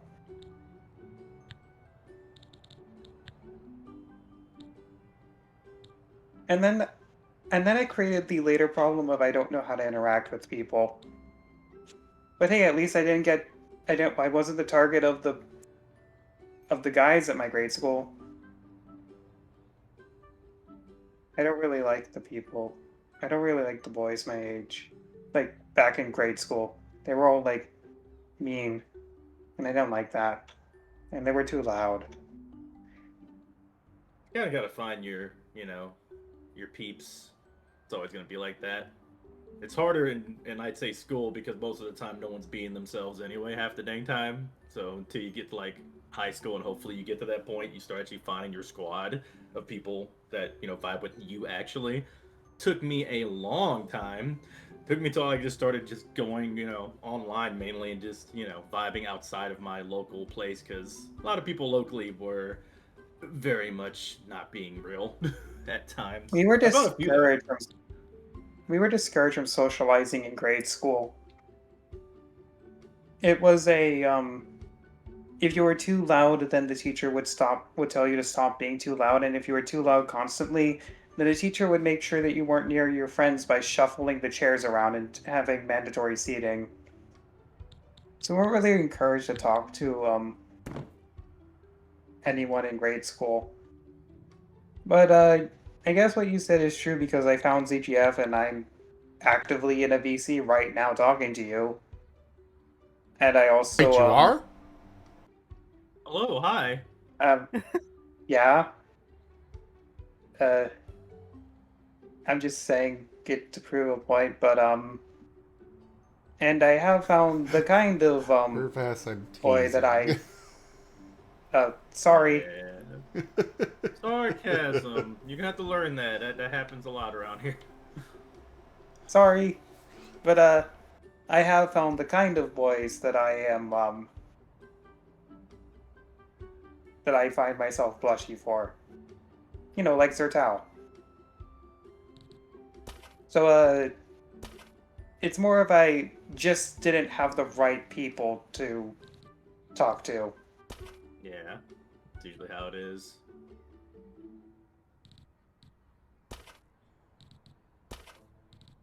But all the girls in that school were nice to me for some reason. I don't know why. Maybe it's because I wasn't a jerk who was constantly berating them. Yeah, probably. One time in high school, they were throwing rocks down the hallways and I was a victim. They hit me in the ear with one of their rocks.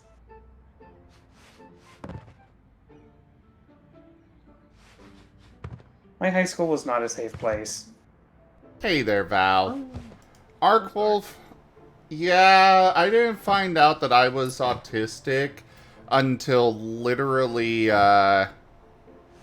my senior year. Um, so I was going to a therapist for the ADHD thing. And or not a therapist, a psychiatrist. And when she first met me in my junior year of high school, she wrote down that I was probably autistic. Probably had Asperger's, as it was called at the time. And she never told me about this until my senior year where something happened and I kind of went... So... I have a serious issue with lying. That it drives me bonkers. One of the drama class of all things. The teacher, there was a student that came in and they decided that, and the teacher decided we were going to put together a movie, and the new student was the one that was going to be in charge of it, and it's like, I know how to do this stuff too. And the teacher cut me out of it, and then the new student didn't deliver, and at the end of the semester, the teacher got up on the stage and was like, oh yeah, things that happened beyond our control, we weren't able to put this together fully, here's what we've got, yada yada yada, and it set me off. It was like, you're outright lying to them? You had the option, you had the availability, I could have done this. You just didn't want me involved for some reason. And yeah, I waited outside the school for that evening, wanting to confront the teacher and be like, what the fuck? Why did you lie to everybody? Etc., not knowing, everything. And, it was one of those things that just set off the autism side in a horrendous way. And, police were involved and all of this stuff because she felt unsafe, and I didn't actually even see the police because I had gone home before then. I got tired of waiting in the rain and was going to ask her the next day. But then also that night I kind of was like, it set me off in a really bad way. It's one of those things where if you're not diagnosed and you don't have the tools given to you, you don't know how to handle something like this. And I had no idea that it was a thing. I had things set off like this before. What was that? I was gonna say, they probably told the teacher about it, but not you. Oh, no, they didn't. The psychiatrist told nobody. Oh. She had just written it in her thing that it was that I was highly probable of having it. But yeah, I went into school the next day, went immediately to the guidance counselor at the school and was just like, I don't know how to handle this. I feel like killing myself. Because that's just how badly it set me off. Oh, hey, Ray. I think I told you this story before. But yes. On the plus side, the fact that I went to the guidance counselor with that was the only thing that saved me from being expelled literally a month before graduation. It's a good thing you talked about it openly. And then I immediately went to my grandma took me to the psychiatrist, and she just pulled out the notes from the first day we met and was like, yeah, I had a feeling you had this. So this is what's going on, this is how you deal with it, and here's some resources. Not knowing about a mental Not knowing about a mental illness makes it very difficult to handle.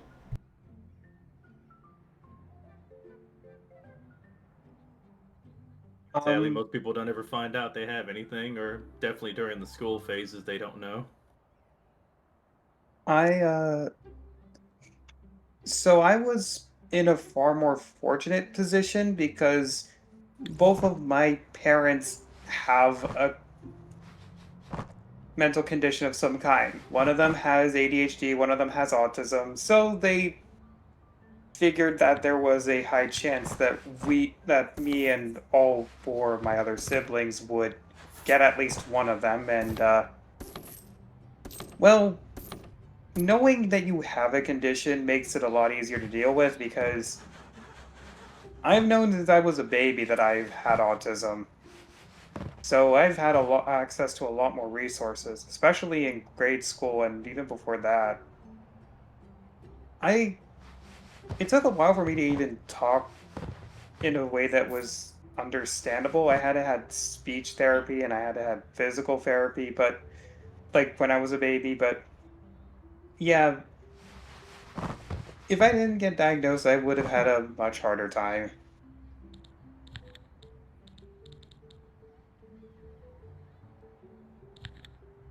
Ah, yes, weaponized autism is a beautiful thing.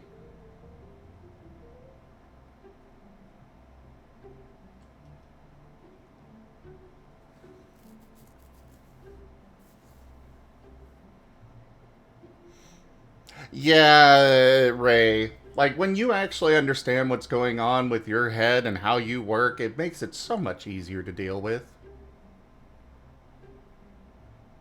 Before that, good luck.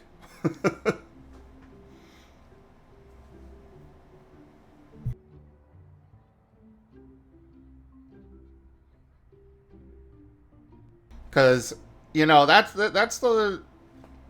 Yeah, I've got all of those as well, Arkwolf. All of them.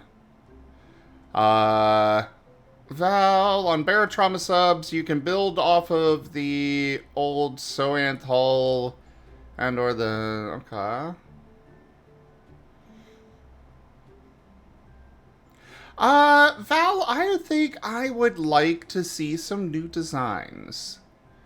We do need a... We do need a starter sub for for this upcoming Monday. But like I was saying, base them off of my characters. I think that would be really cool, and I'd love to see what you come up with for that. Start with Asher. God of Death, you know.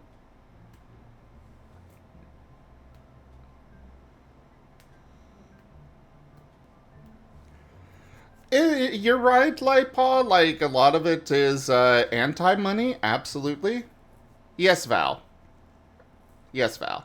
Cause yeah, you gotta get, you gotta go get you gotta find your niche. You gotta find your thing for it. And no, it's not Arkwolf. It did not take me that long to figure out how to live with it. It's just something you gotta, figure out for yourself. Figuring yourself out is something that we all do. I've been figuring myself out ever since I've been more active with CGF like a year ago. I mean, I'm a much different Murkrow than I was like a year ago. But, yeah, like, Lipa, I disagree about ADHD being hard to monetize. It's more you gotta figure out what it is that gets it working in your favor. Like for me, I love tabletop. And I have weaponized my ADHD and hyperfixation to great effect with that. That's it right there, the hyperfixation and whatnot. If you use it right, you can focus in on something like a task or a skill, and you can go pretty far with that. On another note, yay! I won the run. Yippee. Good boy. Oh, you're a good boy. Oh, yes, you are. Yes, you are. You're my good boy. Oh, my good boy, Rex. Oh no. I am tired. I believe that passing out is inevitable, so I must leave. I'm sorry. And Okay. oh, Have a good one. nothing to do with See you. ya. It's just that I've Bye been. bye. You jumped in right Oh, midway. sorry, I just got tired and I'm hungry too. And Okay, go. We don't Okay, need the bye. long goodbye. See ya. Thanks for bye hanging. bye. Thanks for having me. How Bye. many times you went by like mid sentence? It's like, hey, I'm tired. Bye.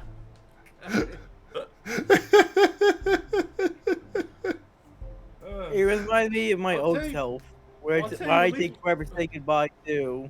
Well, I take a long time to say goodbye, but I don't like start saying bye mid someone talking. I don't say, hey, I'm tired, I'm leaving. Bye, and I think I need to go. But I do the same See you shit. later, Arkwolf. Thanks for coming by. No, you're not Sometimes you- alone. Have a good one. Oh, Commander's heading out too? Alright. Have a good one, Commander. Peace out. What were you gonna shoot, say, okay. Ren? I was gonna say sometimes you do kind of have to interrupt, say goodnight, because some people just keep on talking and talking and talking.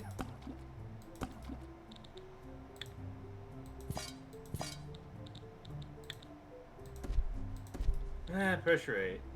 Anyway, thanks for the hit pats. I appreciate it. Yay, I won. I got my thing. And, yeah, I've been just quiet listening to everything. Totally, stuff I knew, some stuff I didn't know. And, it kind of makes sense, honestly. Yeah. Seda.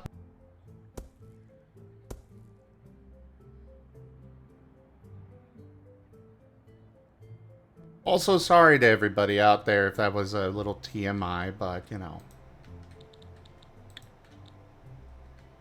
Well, the topic was literally talking about, like, you know, like, experience with school and stuff. And hey, there you go. Hey, Seda. Brandon, you okay? Finish your sentence, Ren. Say hi to Seda, then say something.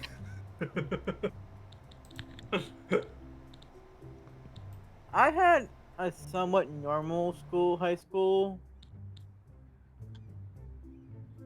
but that's because I tried to play as what my parents want me to be.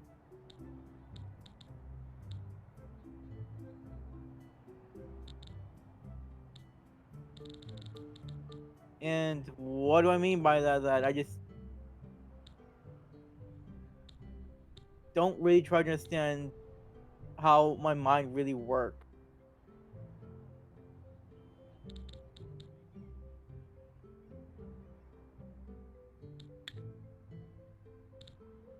Well, my quickie about my school was that I was basically a gay dude who really couldn't be that gay. And also my school didn't really, a lot of people weren't really being themselves and everybody hated being there but didn't know how to leave and just had to be there. So it was rough. I wanted to like do other things. I didn't want to be in the place I was living in to begin with. That's what most of my high school life. But I made some good friends. I made some friends, but none of them were very close. And after high school, we all just kind of distanced off of each other. Oh yeah, I lost a lot of them too. Everybody went their own ways. One way or another. Hey there, Cass. And dang it, Ray. I know you've had those issues with the sleep forever. I really hope you find something for that someday. But hi there, Seda. Hello. You have come into Interesting Conversations 101. I mean, Possibly TMA. I do enjoy interesting conversations. Well, they have been incredibly interesting. Good luck. Good luck. As a little ominous. Yeah, we were just talking about a lot of random stuff from balancing in Pokemon to Team Fortress, and we're currently talking about arts experience in school, and also probably neurodivergencies in general, and if you have them or not, and how people's experience with it, learning about it, all that jazz. You know, I have to say, like, looking at my school experience in retrospect is curious. For me, I feel like mine was kind of actually pressing. Anything else? Mine was up and down. It just kind of it, it wasn't that like of note, but it was a lot of me not being myself and just kind of going with the flow and trying to be myself and finding out what happens when you do that in a place where a lot of people don't be themselves. I think that's my biggest issue of high school. Like, I know who I want to be, but I can't because of the area I'm at. Yes, that oof, yeah, yeah, that was a big one. But when it comes to local stuff, if I was trying to be myself, anything around me told me, "Hey, furry bad. Hey, gay seen differently." Stuff like that. Ray, I said that that really sucks. I really hope you find something for that someday. I know it's been a huge problem for basically ever for you, and it would be nice to see you able to just enjoy.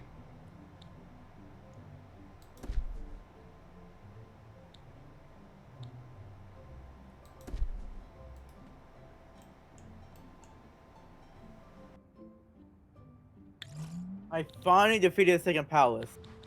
Hey, Finally. good job, dude. Now you can go to the next palace and also progress and all that jazz.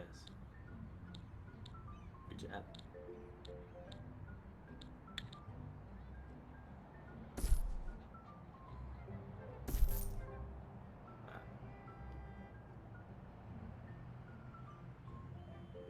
This run is going to be very focused on just pacifism and surviving and running around and grabbing fruit.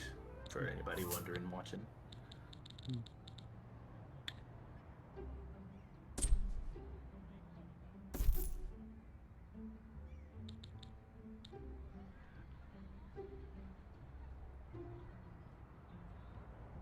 You said, Seder, yours was interesting. Any Well, 'cause, like- specific- yeah, there you go. Well, because, like, I Basketball. was, like, it's like, ball? Basketball. How dare you? Mm-hmm. I know how canines work. But no, like, I feel like my high school experience just, like, I was just, like, the weird enigma of my class. Because, you know, first of all, Catholic school, K to 12 under basically one roof. It's like, you go up a grade, you literally move to the classroom over. And that was my experience for 13 years. And because we were a Catholic school, everything had a mass to it because the church was right across the street. You know, school's birthday, mass. The feast of the patron saint of the school, mass. So, you know, we were in church, like, you know, probably, like, 4 to 5 times a year with, you know, religion class. That really sucks. It actually, like, was not as bad, because, like, in a weird way, like, it wasn't quite the, like, indoctrinating kind of religion class. But, like, you know, it's, like, the kind of, like, the mandated we have to, like, teach you, like, you know, Catholic education stuff. And I'm definitely basing that more off of, like, that viewpoint on, like, my senior year religion teacher, in which, like, we actually had, like, other religions in the curriculum. So, like, we weren't just learning about our own.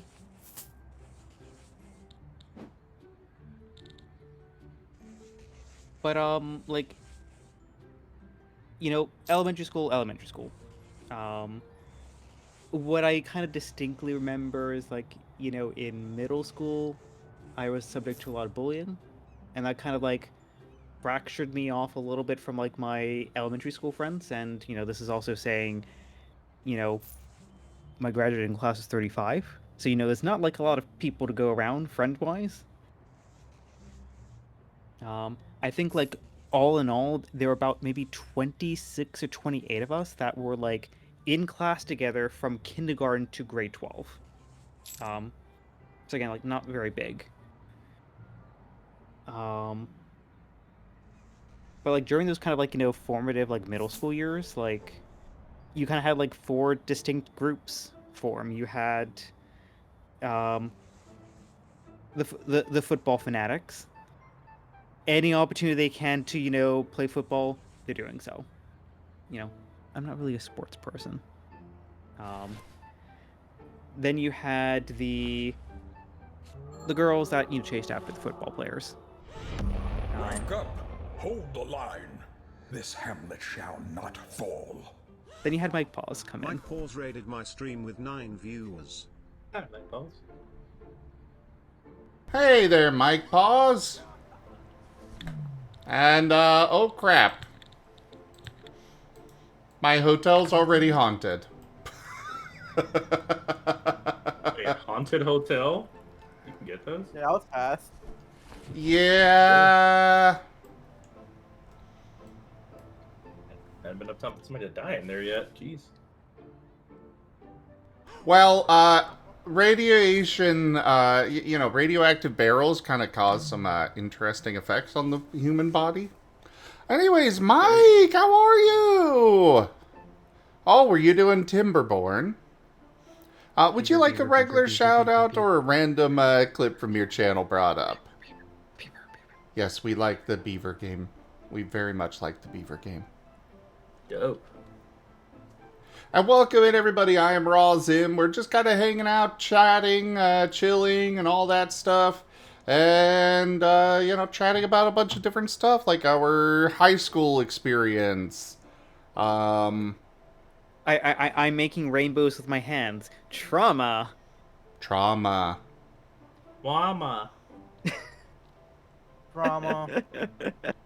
All right, roll that clip. We got tabletop, Pokemon, Digimon, Star Wars, Fallout starting tomorrow. Lots of stuff. We've got artists that come and join. Hit that follow button. Come join us again. And for those already here, share the love with Mike. Thank you so much for sharing your community with me, Mike. I appreciate it. Hey, mods.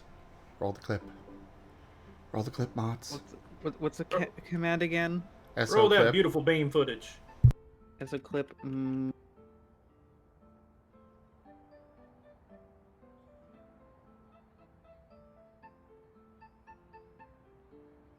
Yeah.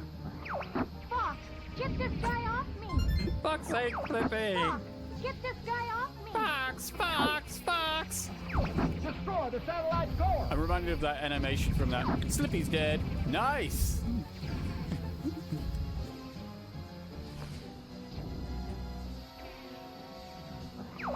Scratch one boat. Come on, kill the core. Are we there yet? How many things left to blow up?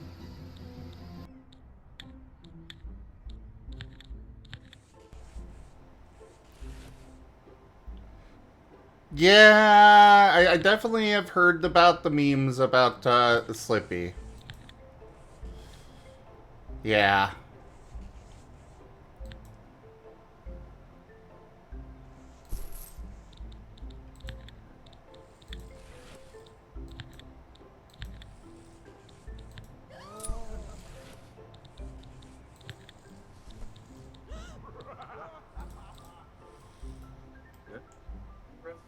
So anyways, yeah, you were saying there, Seda. So yeah, footballers, girls that chased after the footballers. Then you had like the other half, which were like my probably closest to friends in school. Yeah, some really lovely girls, mostly honor students. Very kind, very sweet. If I see them in the street, I will hug them and have a good conversation. Wonderful people. And then you had like the other guys in my class who, we kind of drifted apart in like middle school. We were like the game nerds and stuff growing up, but then like when they start hanging out on weekends, it's, I'm hearing the stories of like, yeah, like, like my dad, like, got me like this liquor, and then, like they had like, they drank too much, or, they smoked this or they smoked that, and I'm like, yours is 16. No, Ah, no, no, no, no, no, no, no, no. yeah. Those Like, people. yeah. Like, it basically turned into like the silly stuff did they get up to that weekend? Like not every weekend, but like just kind of the like I don't vibe with this. Like no, Yeah. like you want to rent or like take like rental bikes and race it across the island? That's dangerous. Bloody hell. Like obviously I didn't say that out loud, but just kind of like the sitting there just like I am out of my league here.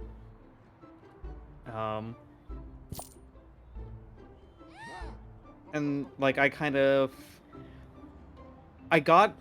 earned a little bit of ire from my classmates because I was the honor student. Like I was the one dude in my class who like consistently got top marks. So, like any argument of like, hey, that test was too hard, or can we like curve things down or whatever, like they saw me just doing the work and just like, I'm sorry. Like I honestly wasn't like thinking about it too much. I was just like, I just want to do my work. I just want to, I want to get good marks. Yeah, I understand that. I wouldn't say they got jealous, but more like they didn't like you actually doing the work, pretty much. Yeah.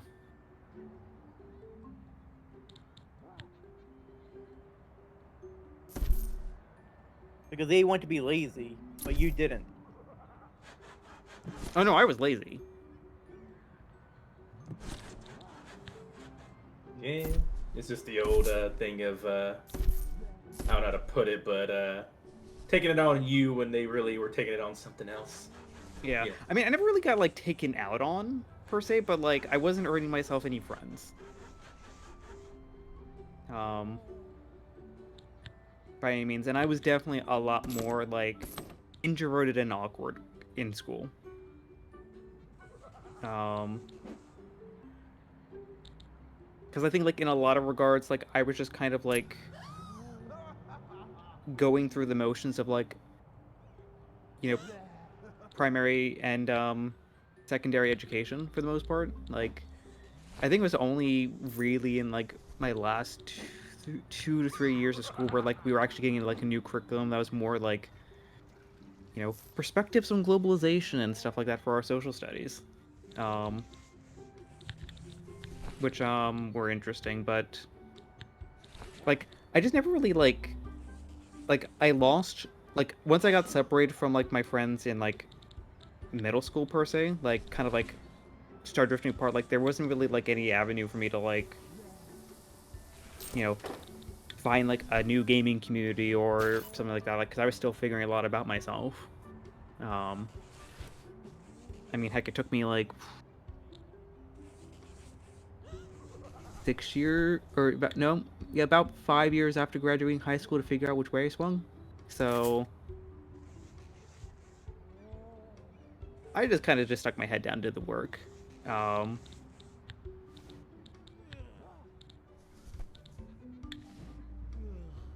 But like it's one of those things like I look back on, it's like I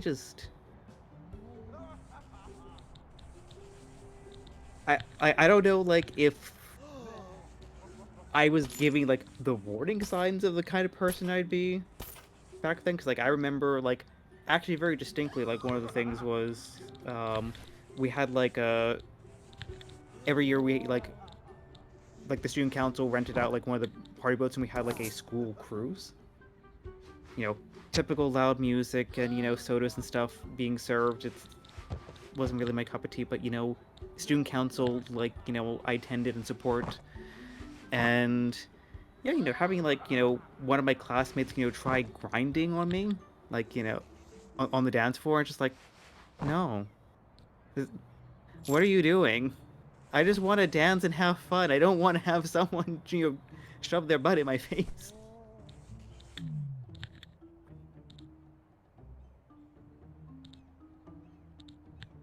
Way too many things missing in education programs. Yeah. Yeah, nah, so, yeah. Yeah, agreed. A lot of things missing and people not really understanding how people work or giving them what they need to succeed. Then throwing them into a group without any other knowledge for them or the others. Especially the teachers. Yeah.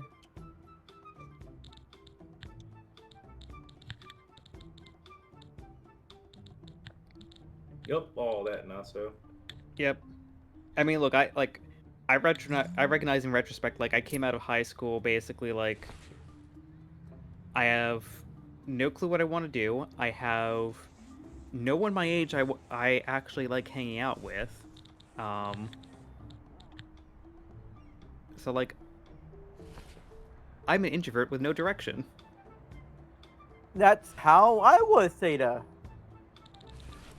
And my parents kind of forced me to go to college immediately after high school. We're hearing about that.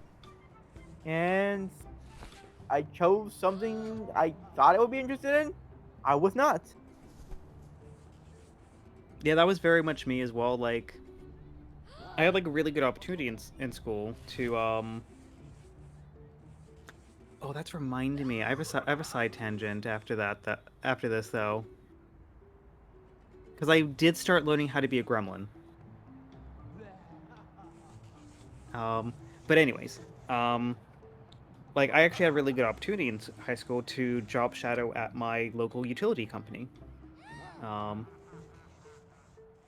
And I started, like, really enjoying aspects of the environment back then, so I got paired with the environment department. Absolutely loved the technician work. Like, there is, like, something oddly rewarding of, like, you're working at, like, this really dirty, heavy fuel oil power generation plant, but, in the environment side, where, oh yeah, they're installing solar panels on the office building, and, my two main responsibilities is adjusting the RC units to, clean up the oil plume underneath it, because, 100-year-old power plant, they weren't really environmentally minded in their early days, so, big oil plume they need to slowly clean up. As well as air quality monitoring. So, like, I'm going out onto the field sites, changing air filters, monitoring the equipment, and, like, resetting stuff. And I'm like, this is fantastic. I'm loving this. And then I go to school for, environmental engineering. And, yeah, it wasn't the right fit for me. Had the marks to basically get into a very, very prestigious university, and then they chewed me out. Absolutely bloody chewed me up. Yep, that's how it was for me. Your parents?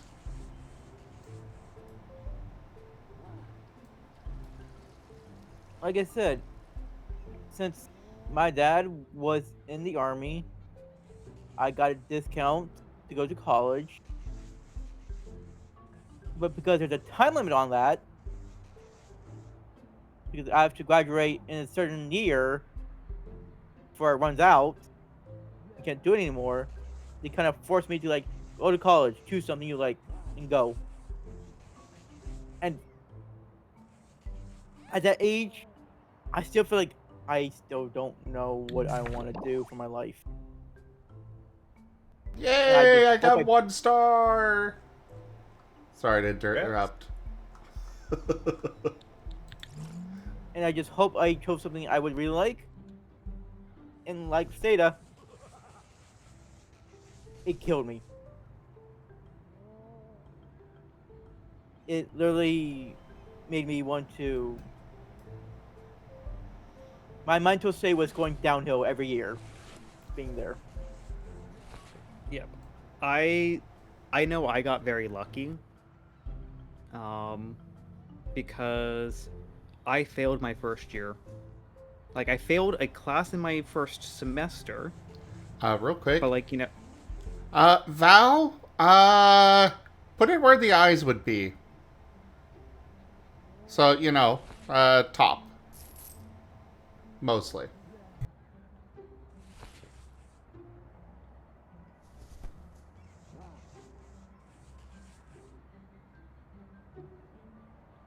Go on. like I got really lucky because I went to study environmental engineering and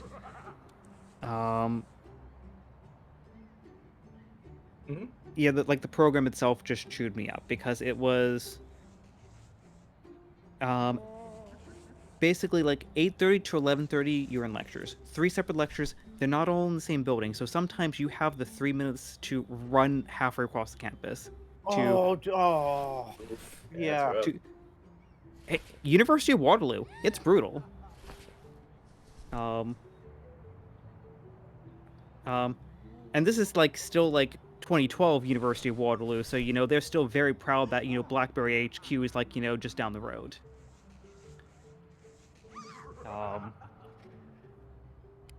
But you know, you're running halfway across campus because the front seats fill up. Like, you have to fight to get like the first 3 rows.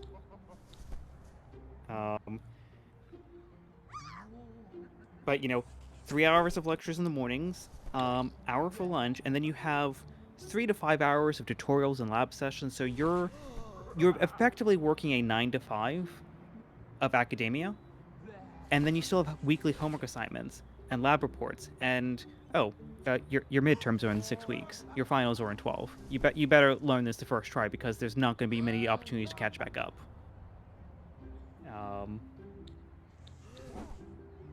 And, you know, kind of like, you know, was struggling to adjust to the first semester. Go do a co-op for 4 months, so not really using anything that I just learned. Come back, Calc 2.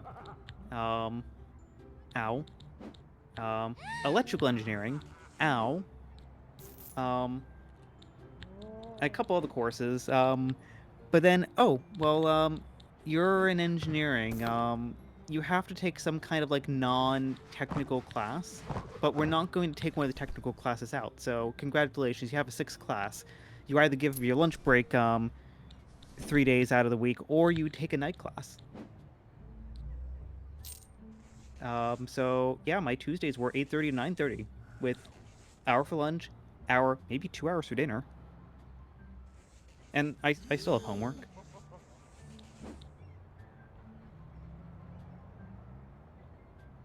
It definitely broke me. It's rough. I remember my first couple of semesters. Oh, sorry. For my for my attempt at college, I was doing really well. However, I ran into the problem of my dad. So my mom made too much money for the government to give me any money to go to college. Or my mom and stepdad. So I was using my dad's tax info for attending college.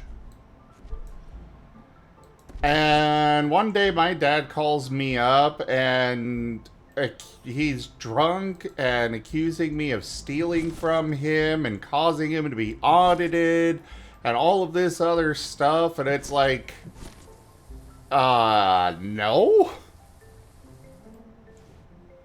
And it turns out that apparently his married friend in the military, you know, being married and in the military immediately makes you qualify as independent. She did not need her parents' tax info for school, so clearly I was lying to him and somehow stealing money from him. And so, no more tax info, which meant that no more money for college, which meant there went my college career. Because I was not getting, I was not taking out all loans to go to college. course, it also doesn't help that my mom felt guilty about letting my stepdad kick me out at 16. And so she basically forced me to move back to where she was instead of going to the college that I was, because, like, my grandparents were in Ohio, my mom's in Utah. And I had about half of my college paid for if I went to DeVry, thanks to a scholarship that I got with them. And I was all set to go there. Then my mom screwed me over because she felt guilty and wanted me back in Utah.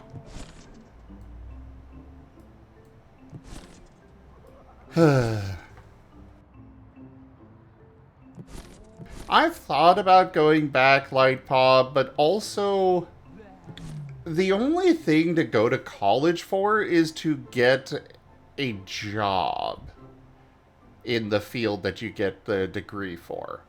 Because at this point, all the knowledge that you could want from college is available online. If they'll teach you it in college, the only purpose of college is to get a fancy paper saying you know what you know.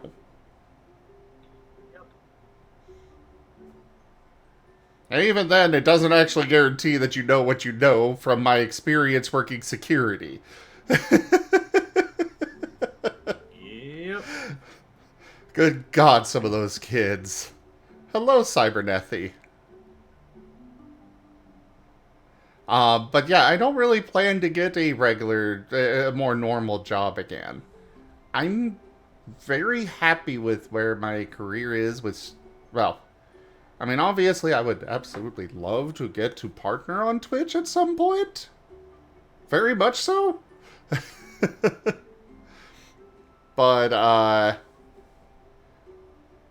like, I'm happy doing streaming. I'm happy working on Scar. I'm happy making things work this way.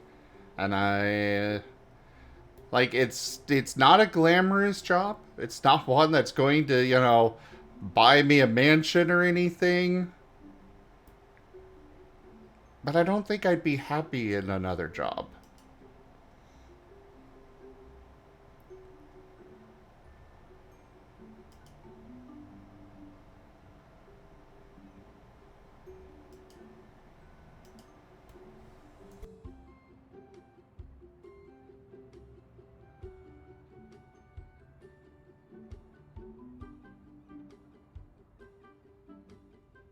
Yeah, I definitely understand that. I think I'm the only one that hasn't really went to a deep dive on the college years, but I can kind of TLDR of kind of similar situation of being kind of pushed to do college a lot and it not being really what I want and knowing how it actually works, and it ended up being just what I thought it would be, just a waste of time and money. And I would love to do more pursuits for streaming, but it's still just, you know, hobby for now until I can get something grounded. You know, be able to really focus in on it. But yeah, I feel the same way Zim does. I've had a bad experience like Ren has with not really wanting to be at college as well. Oh, I wanted to go. I so badly wanted to go. I just, everything I wanted to do was, I had a moment where I wanted to be a video game developer for a long period of time, but Sorry to interrupt. Seda, check your DMs, please. I am responding to your DMs. Sorry about that. Go ahead, Rex. But I pretty much stopped when I saw the state of video game development and kind of realized that I honestly the things I wanted to do was more of things I could do by streaming or, you know, doing any kind of side hobbies of wanting to like create my own project. But I didn't want to be an actual like get into game development, go into the system of how that works, because most of the time you end up just making, you know, Barbie Girl 65 and having to work your way up, and you kind of got to get really lucky to be able to make a project you want. Maybe if I really stuck to like an indie scene at the time, maybe I would have gone there. But honestly, I just love curating more than anything, and creating videos and content like that. Stuff I've watched people make when they reviewed games or made funny videos, AMV, stuff like that. I'd love to be doing that kind of stuff, and yeah, that's why I kind of stuck with streaming. Um, oh goodness me. I Kieran? just realized. Oh. I was going to respond to Kieran there. The low and unpredictable income definitely makes me very anxious, yes. That does happen. Very much so. It's kind of why we're not doing Subnautica today. I felt an anxiety attack coming on before stream, and so I was like, yeah, today's not a day to do this. Because of the tip goal there, I had to... The pest control was very expensive. But I still love what I do. Also, I do need to step away for a couple of minutes. I will be back shortly. Wait, before you leave. Yes? I might as well head out now because literally the time I stayed over 15 minutes. But it's been fun hanging out. It's been a good time. I just want to say goodbye to everybody. Y'all are good beans and love you, Zim. Love you too. See ya. See ya. Catch y'all later. Back in flipping.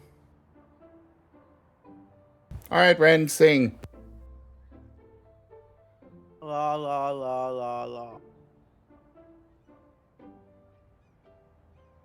There, I sung.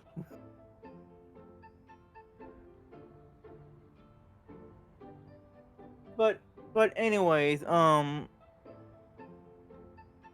my history with my college years, like my first 2 semesters was fine. It was just I could, the history, math, basic math and all that for college. That was my first couple of years. But when I actually go for my actual degree of what I want to do, that's when everything fell apart. That's when I start having trouble keeping up. That's when I start trouble with like understanding what I'm actually learning. And then they add onto it like what you said, Seda, where you have to do lab and assignments and just the PSTD that I got from that, it was so overwhelming. It broke me. It broke me hard. That I literally had to step away before it gets extremely bad. I had to go to my parents' house again for about a year, I believe, before I try once more. Because again, my parents still wants me to go to college. But I chose a more profession, quote unquote, that I could enjoy, at least passing. But those years were not good at all.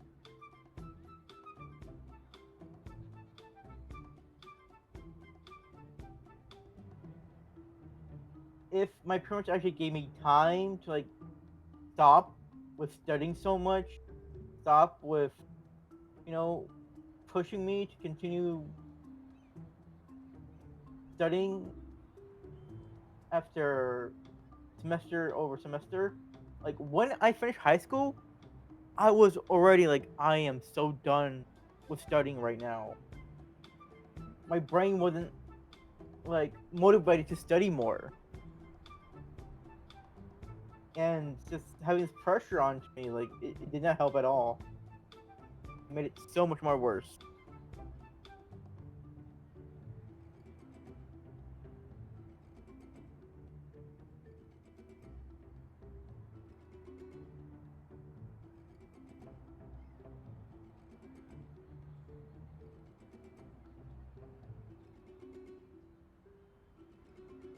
And well, that's my story of college years. I did graduate college, thankfully. I would say barely though, but I did graduate. Woohoo! and they don't care about the scores. All they care about is actually the paper.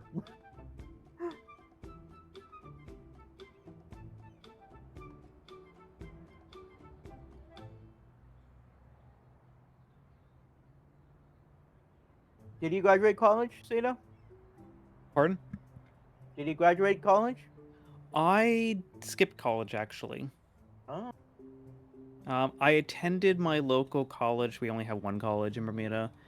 I attended it for a single semester, taking 2 classes because pretty much like after I had failed my engineering course, I kind of like took a step back and like did a reflection, a lot of therapy, a lot of very needed therapy. Therapy's awesome. Please go to therapy. If only I had Um, that. I went to a therapist to like see, okay, am I the kind of person that suffers from exam anxiety? Seda, Yes. just real quick. Ren, I know where you work. I know your employee assistance program.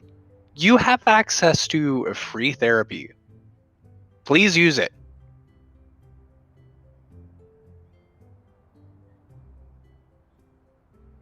I'm not talking about now. I'm talking about the past.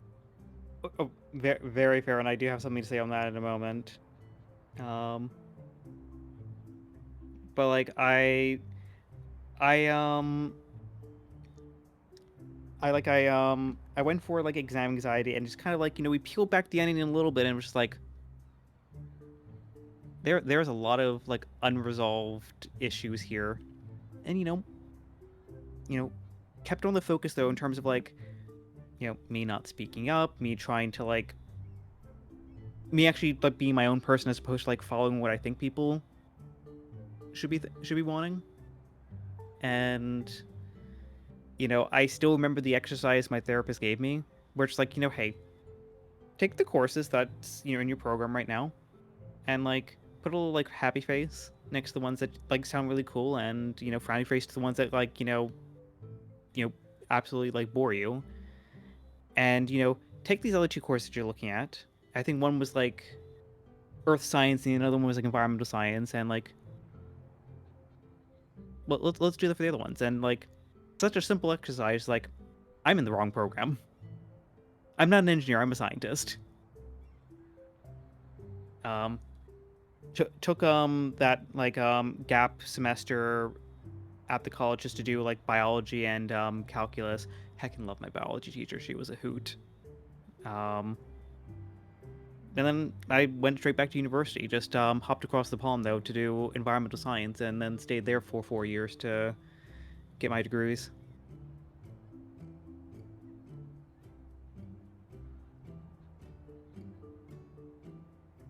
But jumping back to the therapy portion for a moment, like it's I say like therapy is amazing, but you definitely have to have the right therapist,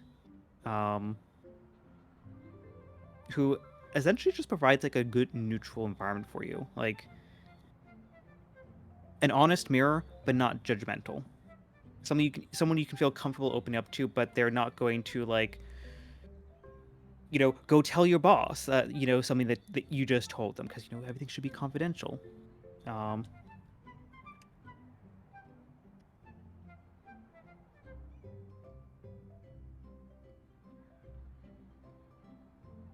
And I've heard many bad experiences of therapy as well. I was just very fortunate with the one I had. That was a fantastic experience. I mean, I did go to therapy in my first college, but that's because I was at the lowest point of my life, right? And I was going to a very deep, dark area where I need help, where I'm going to do something I am going to regret. Hey, can you repeat the last moment? Sorry, it broke up a touch. Oh, that I was in a very dark mindset, and I was going deeper, where I knew I need therapy now before I do something I am going to regret. Mm. And as you can see, I'm here, so yeah, that didn't happen. Yeah. And hey, look, that's a very um that's a very brave and smart realization to come to. You know, when you are at a low point and you do need assistance, like I'm heckin' proud of you. Obviously, I know that's a long time ago, but still, heckin' proud of you. Yeah. Because hey, It's just it takes a lot of internal character strength to recognize you need help, mhm. and there's nothing wrong with asking for help.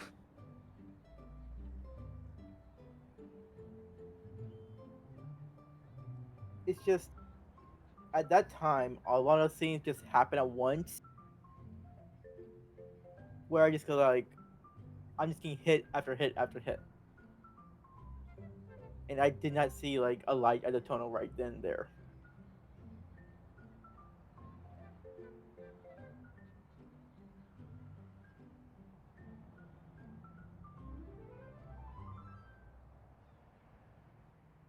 My mind was just, I need help.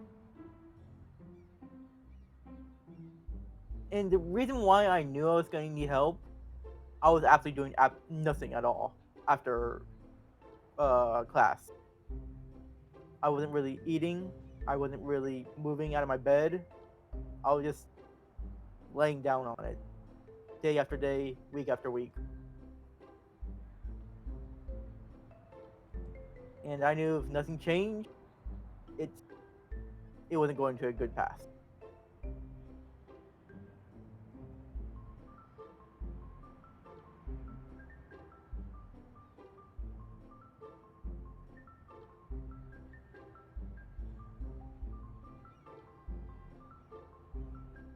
Yeah, and it definitely can be like one of those things where when you're looking at everything in everything in like retrospect, when you realize, yeah, you know, you really need to change. Mm-hmm. Exactly. I don't know when I realized this, but I just woke up and like I help when the what do you call it? The director people who knows where everything is.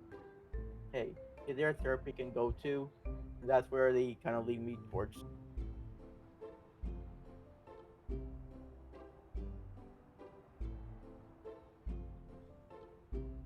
Just something in me just kind of snapped and opened my eyes like, I'm not gonna live if I keep doing this.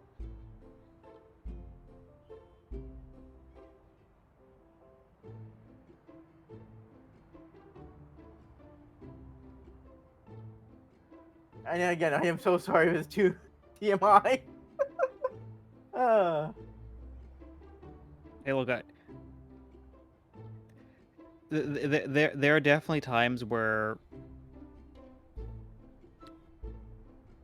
life gives you the most rotten lemons.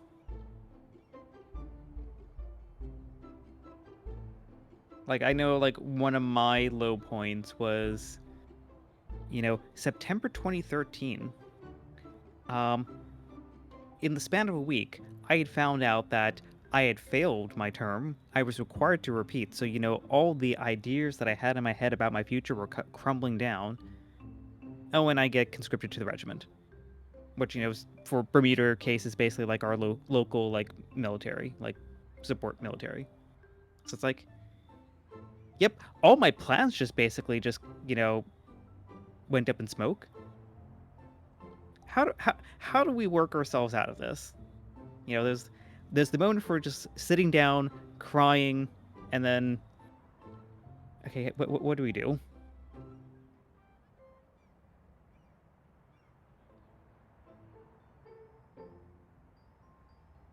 And yeah, I think hitting that low point and then just asking for help and taking the steps, like, really put me in a much better place.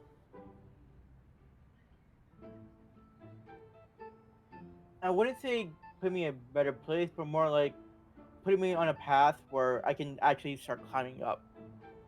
And that's very, very much the important thing. Like, there are, Alright, I am back. Sorry about that, welcome everybody. back. You are good. You are good. Not sure if you heard anything what we talked about. Yes, I've been listening.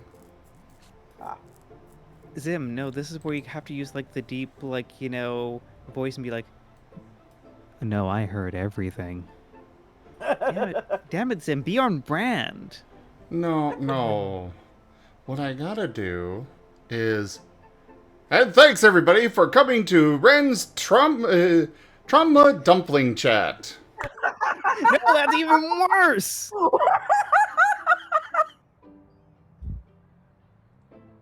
Well, yeah, but that's on brand for Ren. He's my adorable little trauma dumpling. Fair enough. Pat the Ren.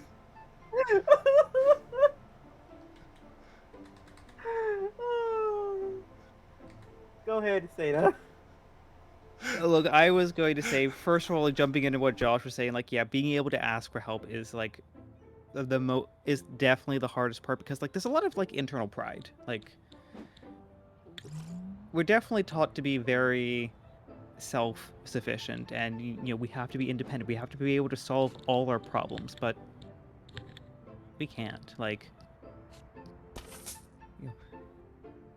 there are experts in fields for very important reasons, because I can't solve everything, and I know my limits. But jumping back on your point, Ren, like therapy is not it's not your golden ticket to well-being. It's the path. Like, some people, 5 or 6 sessions, and like, they are, complete 180. They're incredible. And then other people, like, they need to be, it's like going to the gym, like, but for your mental health as opposed to your physical, because hey, mental health is equally important.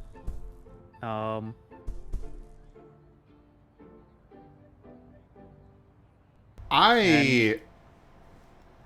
will always support people going to therapy. If you, like, I understand financial constraints can be a problem, but even if you think you're perfectly fine, you probably are, and that's fine. But never underestimate the value of just having somebody that has to listen to whatever the hell you want to tell them about.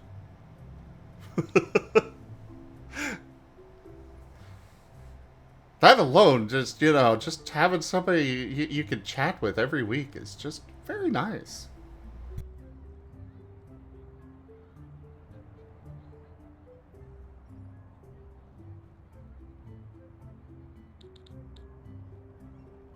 And hey, different kinds of therapy for different people, and finding the right therapist, the right person to talk to, is something that can't be underestimated. There is absolutely that side as well, yes. If you don't find somebody that works for you, fire them and find someone else. There is someone out there that will work great for you. Absolutely. Orca, you and me both. Yeah, I get quite a few. Yeah. But I don't mind it. Oh, I'm definitely the kind of person, like, I don't mind it in, like, moderation. Like, I feel very honored when friends come to me and be like, hey, like, there is something that's on my mind that's bothering me, and,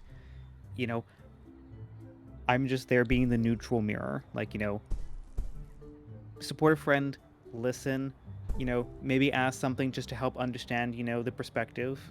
And, provide, occasional insight. Because sometimes, like, brains are silly. Like, we feel all these weird emotions, and, we could feel, like, jealousy or envy about, something going on when it's like, but on a, like, logical level, I shouldn't feel like this. Like, I feel terrible for feeling this, but, like, we're social creatures. Like, our brains are hardwired to, like, want to make connections and be a part of everything. It's like brain chemistry is weird, and thoughts are normal, but being able to, like, rationalize and work through those problems is a huge step.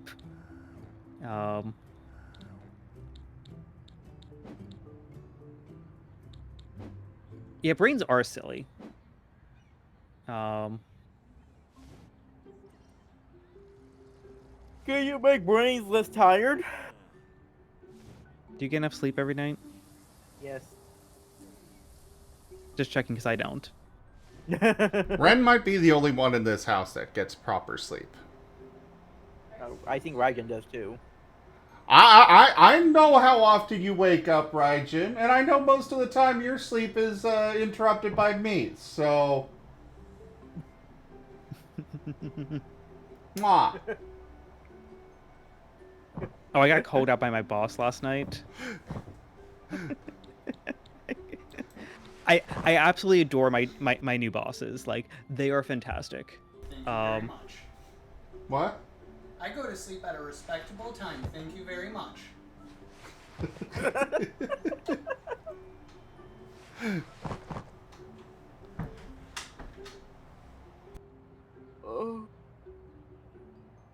So, what did you get chewed out by your boss over?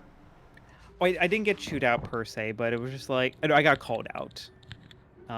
Because they had a night tow last night, so they went down on the boat to get some samples.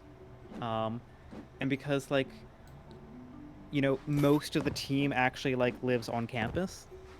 Being able to basically go quickly from, like, home to work environment is, like, kind of a natural thing. For me, I have a commute. A Bermuda scale commute, but a commute. I was gonna say, what, you have to go for 10 minutes? 18. Red, how long is your commute? 30 to an hour. I basically timed it like me leaving my bedroom to getting into the office, including, like, the walk between, like, my bike and stuff, is about 27 minutes.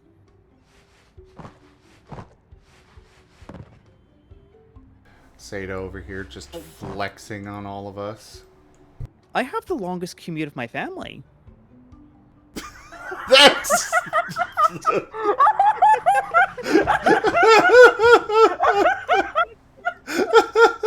I had to drive to work. I had to drive to work.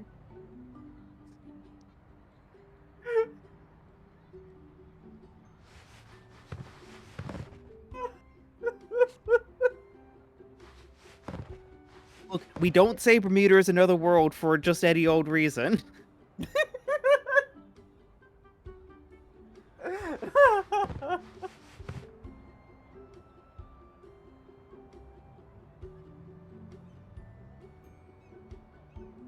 But yeah, so they went out on the boat. They were getting some samples, and they came back at like 11 o'clock. And my boss is like, Seda, could you take the pot hauler off the boat tomorrow morning? They'll need a freshwater rinse, not the motor, obviously.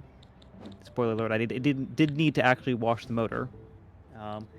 But he follows up with, "No need to answer today. I hope you are sleeping and not reading this." With, like, like that, like, wide grin smile of concern. And this is like 30 minutes before like my do not disturb on my phone kicks in. So like I get the notification, I immediately click on it, and I'm just like pause for a minute, and I'm just like, oops. But sure thing. Hope the outing went well. That's funny. Oh, look, like I absolutely adore my two supervisors. They are like fantastic, like very casual, laid back, and they like respect the like well-being of like, please don't be looking at your phone outside of work hours.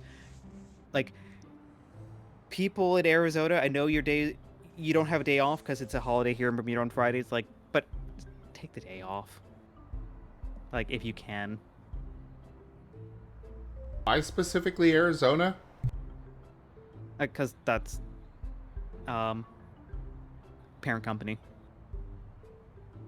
There's like multiple labs.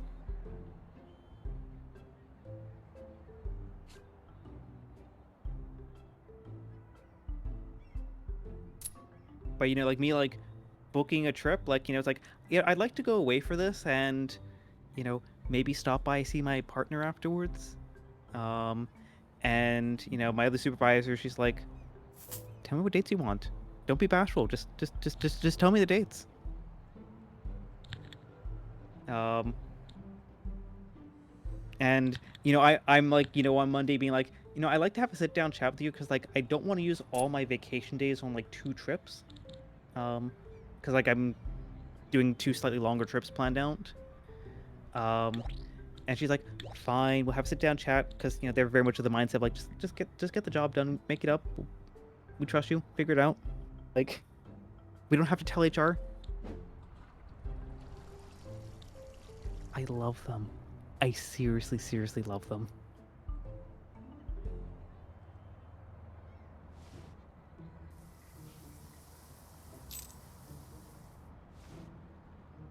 But yeah, no, I just had the chuckle of like, yeah, my supervisor doesn't know that like I normally don't go to bed for like another 2 hours most days.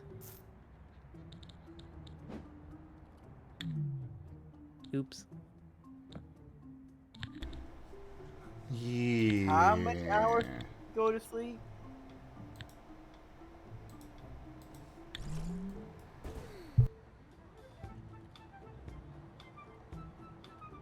I guess I the don't like ghost that just silence. goes away after a while. Also, what did you say, Ren? How much do you get some sleep, Seda?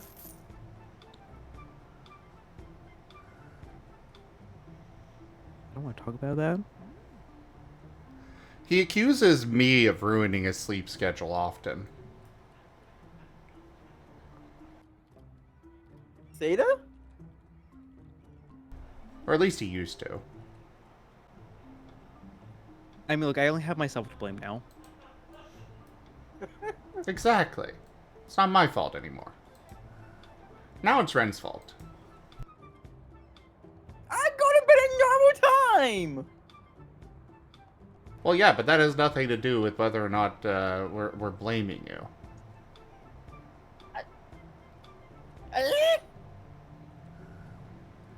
Pat the Ren.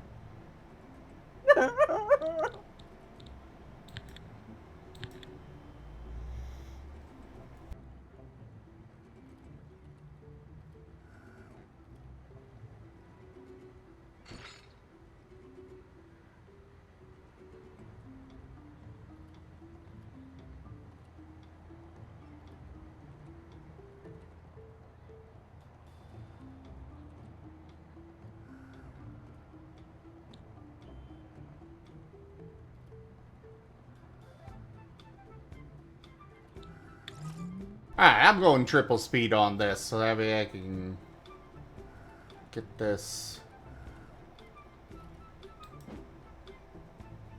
Because I need more money to do anything in this game.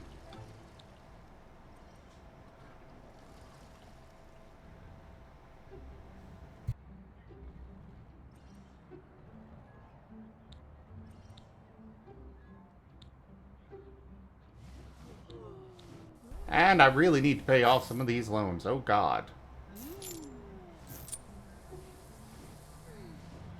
The city load is destroying my credit.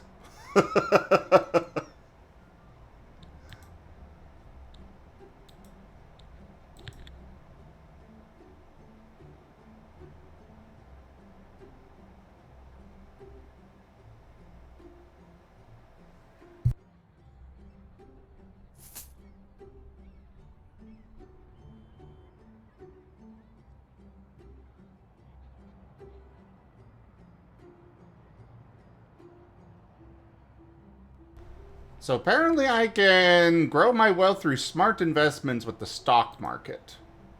Not sure why that is a thing in this game, but okay.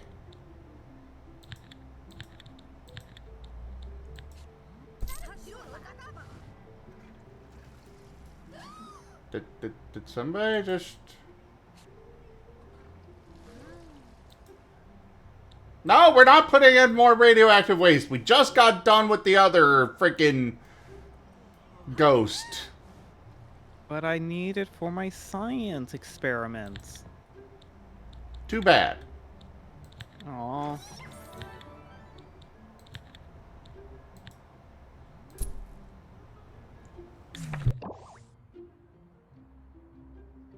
Well, only 1 star. Their sleep quality is 0 because they got interrupted.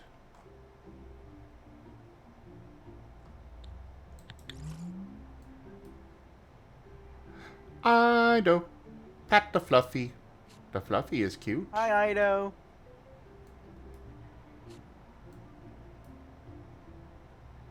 Hello, hello.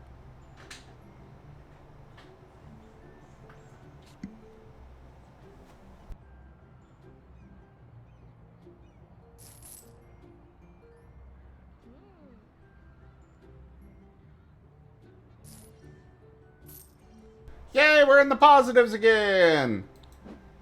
Yay!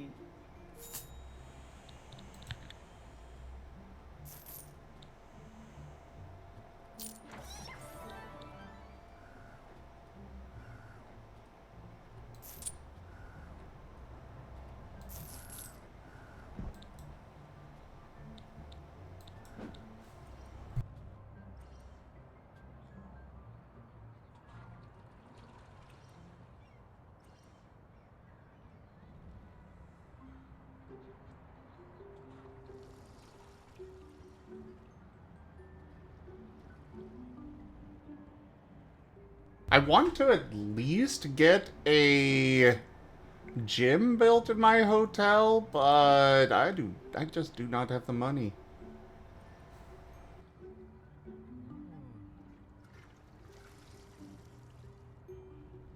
You fell for their trap, Orca. The store is very specifically designed to make you buy as much as possible.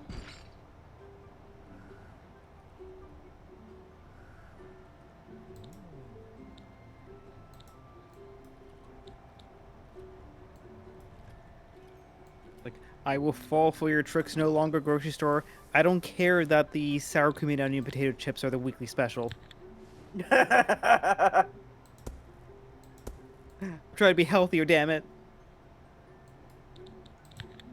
Healthier in this household. Household? I actually like Ren? in this household. Ren? You Master? are aware that he doesn't live with us, right? Or is this spoilers? Is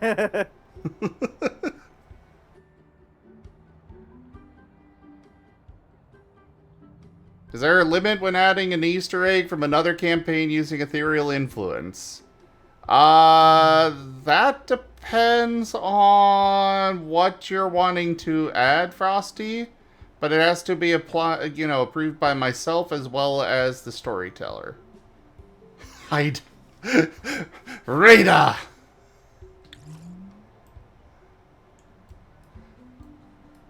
Welcome to our house there, Rada. Enjoy your house-mandated renaming. No. I mean, Rido's already had to be renamed to Rido.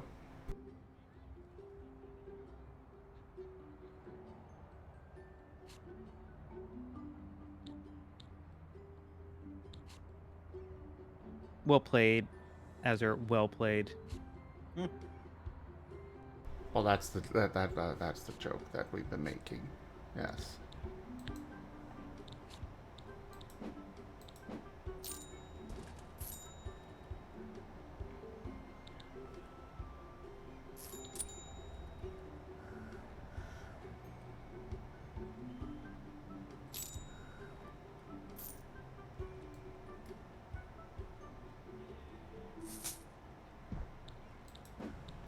Money!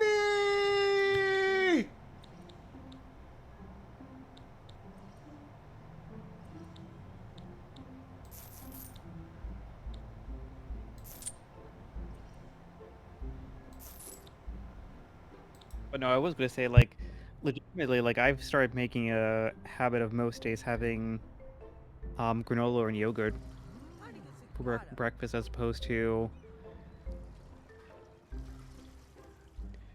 the junk food that I was having. So many donuts. Meanwhile, I ordered some ice cream yesterday that arrived yesterday because we had a bunch of leftover root beer, and I was looking forward to making, you know, another root beer float because we ran out of ice cream for them. And then I get the ice cream, and then suddenly, oh, all the root beer's gone. Oh no. So now I just have tubs of ice cream. I mean, that's never a bad problem. Well, yeah, but I was looking forward to root beer float. But the beauty of ice cream. But the beauty of ice cream and root beer.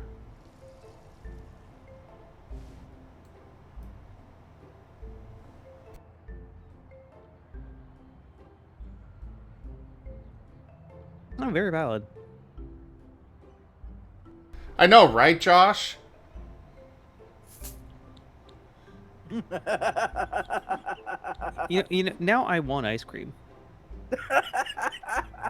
Nobody else should be eating my ice cream but me. At least not without permission. But I won't eat your ice cream. I'll eat my ice cream.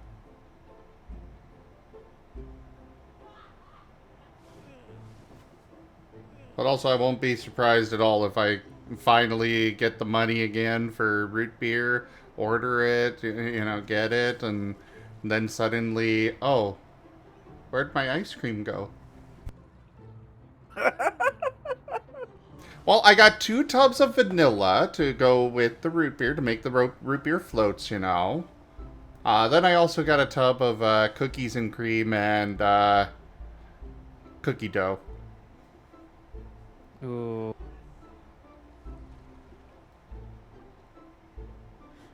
Amazon, surprisingly, Amazon's got really cheap prices for all of their grocery stuff.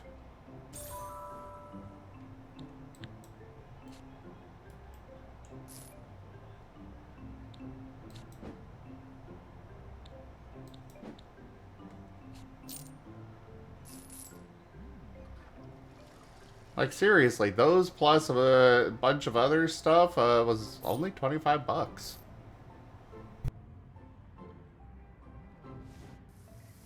Granted, I have no idea where they're storing the ice cream locally because, you know, it's not like it could just be easily shipped across the country, but... Easy in the TARDIS.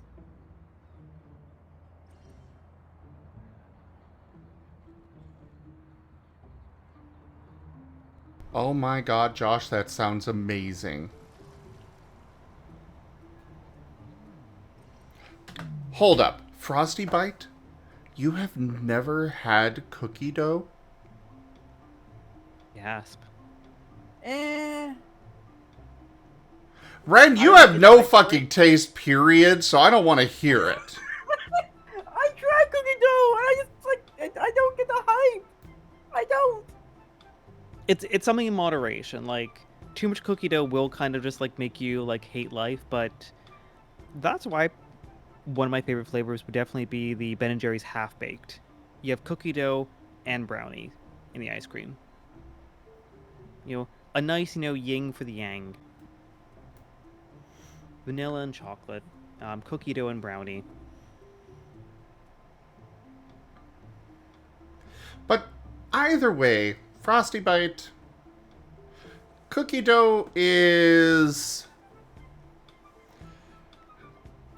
It's definitely not the same as, a cookie. Also, holy crap, I need to swap recordings. Is this one just going to have the thumbnail of a trauma doodle with the whole rainbow gif? Probably. Well, probably not, because that would require more work than I want to put in. We're going to continue playing Hotel Architect tonight. I'm just going to split up recordings here. So, thank you everybody for joining us so far on the stream today. That was Hotel Architect. Check out our website, zgfgaming.com. We've got links for our Discord, Telegram, Mastodon, Blue Sky, Patreon, and more. They are on the website as well as down in the description below through our link tree. Thank you to my patrons, tippers, and subscribers. It is your support that keeps this channel alive and going. I cannot do this without your guys' help and your support, so thank you. Consider becoming a patron over at patreon.com/zgfgaming.